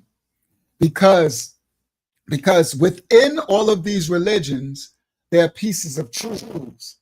So in the so-called awakening, right, with the so-called blacks or whatever, it'll be easier to follow some of the Mormon teaching, because they teach against this Trinity, right? They teach that the Father and the Son are not the same. Where Christianity is teaching that Jesus is the Father, right? This becoming, right? So some of the things that align with the teachers in the so-called awakening will align with the Seventh-day Adventists, right? Because Seventh-day Adventists believe in keeping the seventh day set apart as holy, right? So that's truthful. But then they got other cultural practices. So now the Mormons, what they have done is they have rewritten a lot of their scriptures. That's what happens later.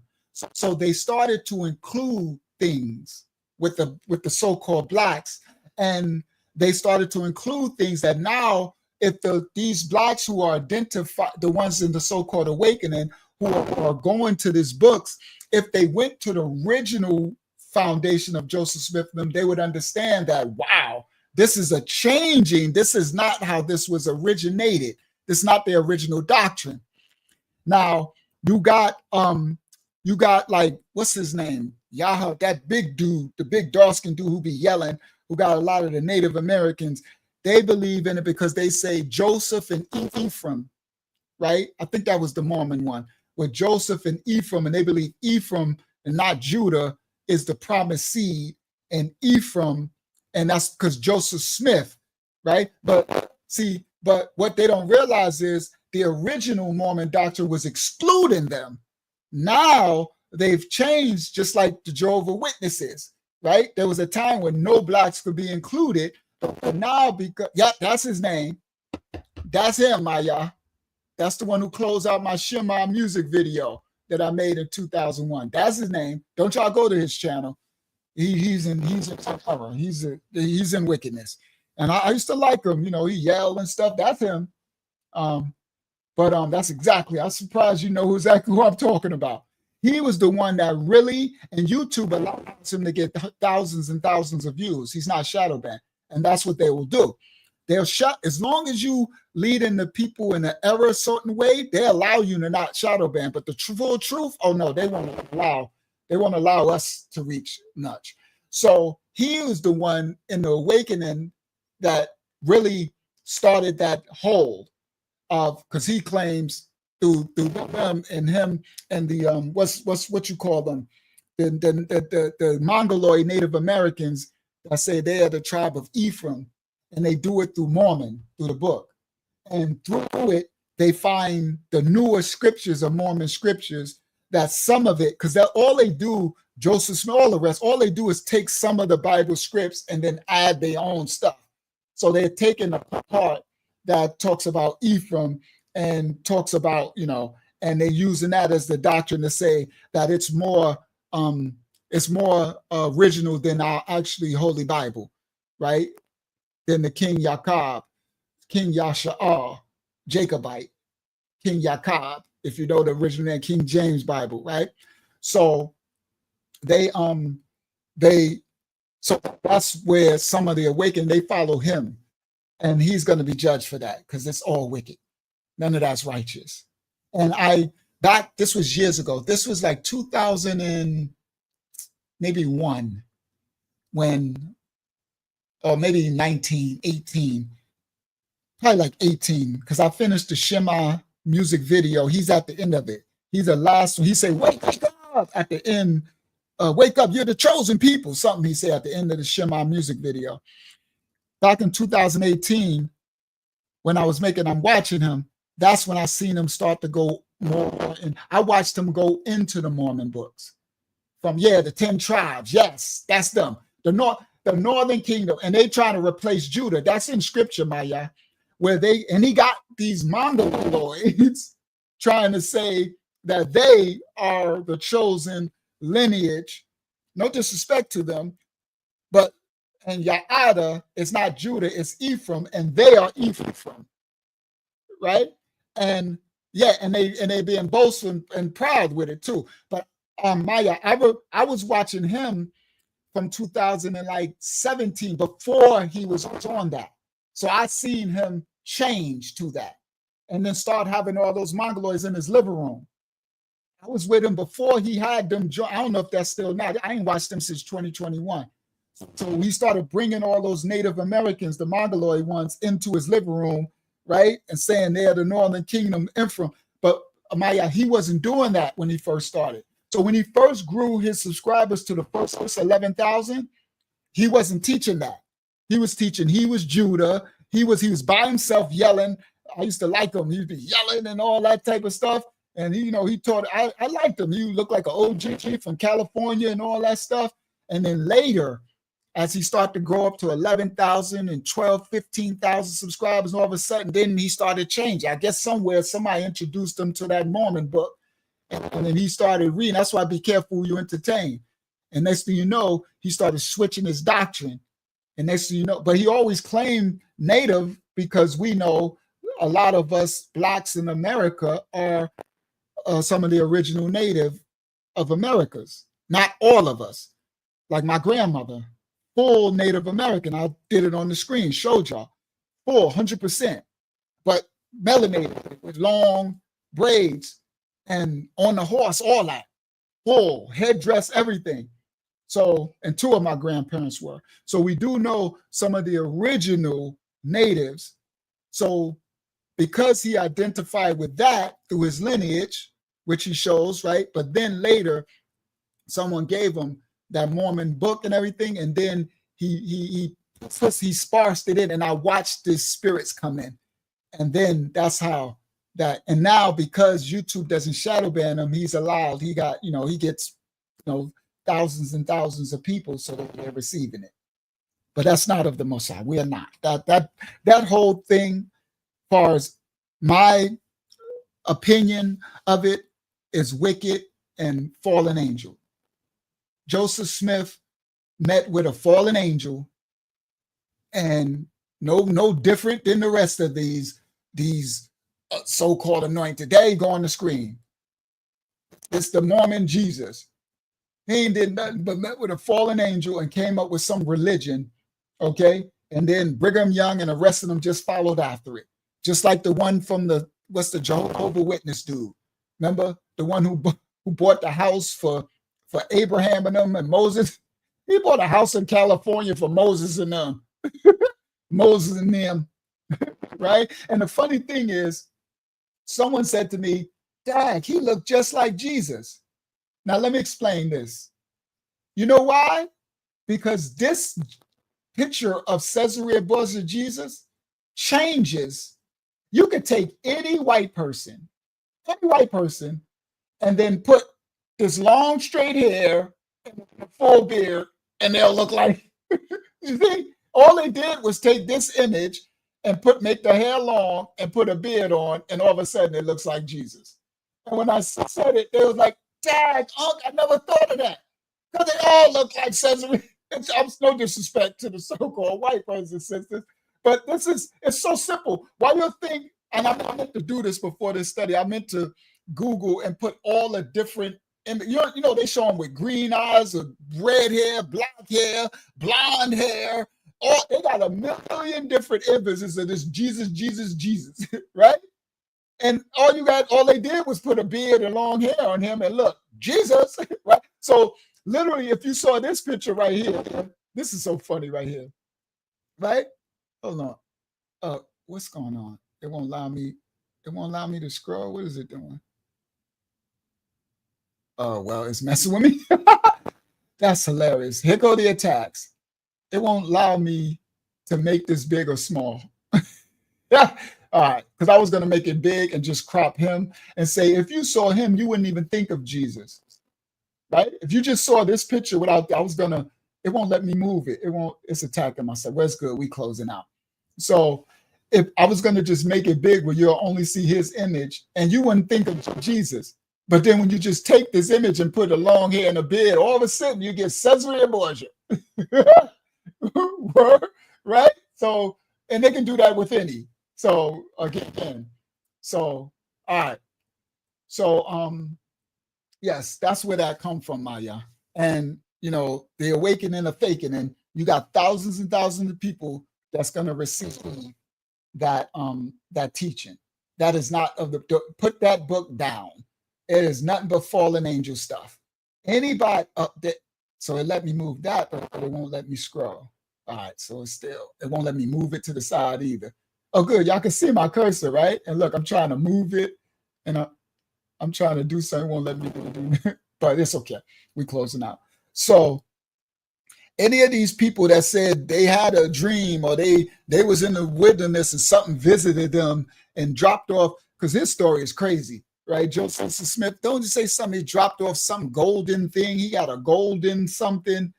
Anytime they have that, Shalom Hayazak, don't follow these folios.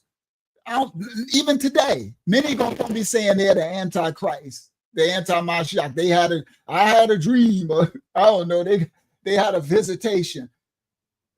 Miss me with your visitation. I don't know some golden egg somebody dropped off to you, start a religion. It was easy to do back then, to start a religion, because everybody was trying to seek. Okay, so that's doing it in the awakening too. People following these people. The devil's a lie. Oh, that's what he found, golden tablets, and that reminds me of the tablet Saudi of Thoth and Thoth, right? The emerald tablets. His was golden. You see what I mean? It's always the same crap. You know what I mean? Miss me. Take your golden tablets and beat it. Right? Ain't nobody buying what you selling. I'm not buying it. I'm not buying. Don't knock on my door. don't. I'm good. All right. All right. So Richard Holmes said the LDS persuasion is closest to the ancient Circe church. But Richard don't know where he at. He don't even know Circe. You're right. The ancient Circe, cup of iniquity, sorcery church. They paid you well, Richard. He stayed the whole thing, guys. Y'all see that? That boy stayed the whole thing. You serve your devil, you serve your God well. Richard, I'll give you that. That's one thing. I'll give you one thing. You are not lukewarm, right, Larry? The Messiah said, "I'd rather you be hot or cold." You are definitely hot or cold, or whatever. You definitely ain't on the fence, Richard. Because you know why, guys? Because he never wavered one time. He stayed this whole entire study, Taj, right? And he never wavered one. He's still spitting this fallen angel stuff here. He like, do y'all believe Lucifer is a messenger for God or Jesus? He's just all that, boy. Talk about, I'll give you that. That's what we do here. Okay, look, he's still at it. He's like, do you seriously believe in the ex nihilo? I don't even know what that is. Take you and your nihilo, Richard Holmes, go back where that came from. Take it right back with you. Right back to you. I'm rubbing you glue. They call them golden plates, tricky tea, tricky tree, golden plates, golden tablets, and golden. They could take their golden pill and take it right back. Okay? Yeah, he hot for his God. Now, I'm not mad at that. If you're going to serve something, then serve it in truth. I don't like lukewarm because my creator, my father, and my Messiah don't like lukewarm. My scripture tells us I'd rather hot or cold. Lukewarm, you get spit out the mouth. Fences, that's why I say, we don't do fence riding. That ain't a black culture thing, so-called black. Nah, we don't do fence riding. They pick a side. You understand? Ain't nobody running around talking about I'm bloody cripping. They pick the side. And then they go against one another. You understand? Oh, we pick sides. I don't always pick the right side. But I give you that, Brother Richard. You stuck true to your guides, and that's what you should do. You understand? And we'll see who wrong. See you at the judgment. That part, right? Or see you at the Armageddon, light against the darkness. But we'll see you at the judgment. You understand? You stand for, that's my stand for yours. I don't care. Don't be lukewarm. I can't respect lukewarm. Not me. You understand? So I can respect that. He never faltered or wavered, not one time. He all the way today. I can't believe he's still here. We deleting all his comments and he is not playing. Okay? All right. Look, he won't stop. So peace and blessings to my father. May my father's will be done over you, Richard Holmes. You don't even know what that means. If you only knew. May my father's will be done over your life, Richard Holmes. For everybody who know what that means, that part. Okay? That's it for everybody. May the Most High will be done over all of your lives. This has been Divine. We're going to close out. I was going to do another question, right? But we're going to close out. This has been Divine Discussion episode, I think is 109. Friday, we live Eastern Standard Time, 9 p.m. Do not come back, Richard. You will be, because we ain't talking about no Mormons on Friday. We're going somewhere real deep, spiritual warfare. So y'all see the title. May the Most High, it's a weeknight. People got to go to work. May the Most High thank y'all for sojourning. I'm so glad we had this time together. That's an old Calvinet song, right? May the Most High cover and bless you. May you get the fruit from this lesson and understand these old ancient devils and gods as we expose all unrighteousness in spirit and in truth. All right? Now, may the Most High cover and bless you all, because everything will be exposed at the end time. That's what we're called to do. All the light is exposed the light is called to expose darkness wherever darkness rear its head. And there's a lot of darkness in religions and in spirituality too. So don't think you're safe because you run into some spirit. They got a lot of spiritual witches. They even got Israelite witches and the awakening and Christian witches and all type. Boy, religion and spirituality is spookiness. The devil's a lie. Read the scriptures for yourself. Get a relationship with your creator for yourself. Be careful of doctrines of men. All right. I thought this was going to end early. I was going to do plenty more questions, but I'll try to do it next Wednesday. Maybe I'll do a question on Friday too. I need to knock out a bunch of questions. All right. May the Most High cover and bless you all. Thank you, Hakyama, for your assistance tonight. Thank you, Taz Balaya and Yana Pa, for your presence and assistance.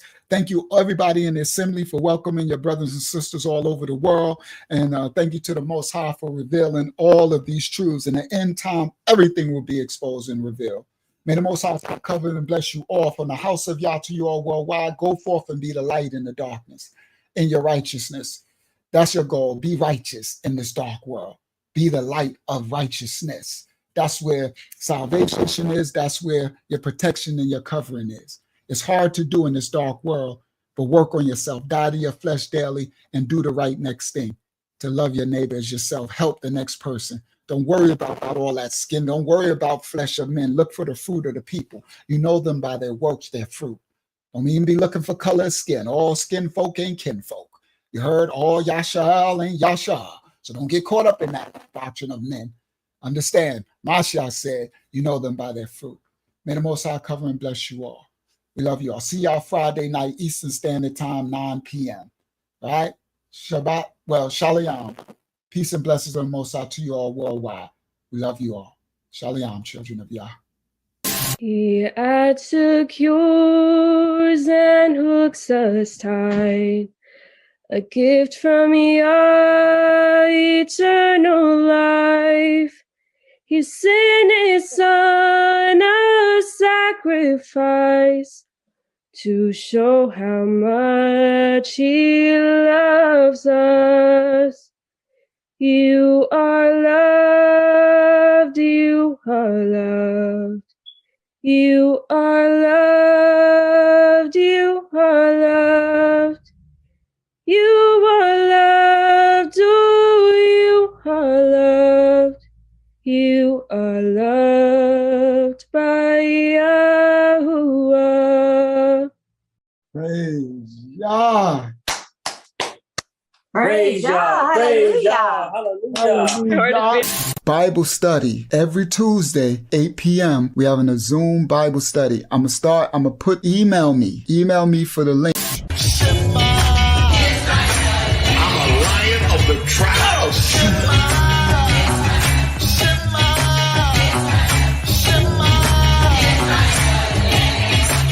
Say it again.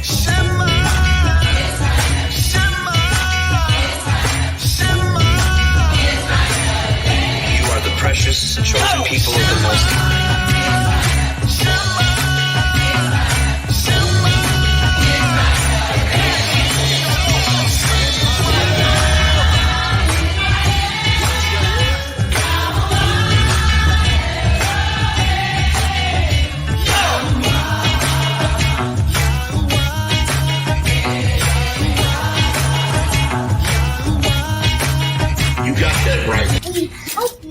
good time watching our videos, and we'll see you in the next video. And we'll see you in the next video. So like and subscribe. Our channel. Yeah.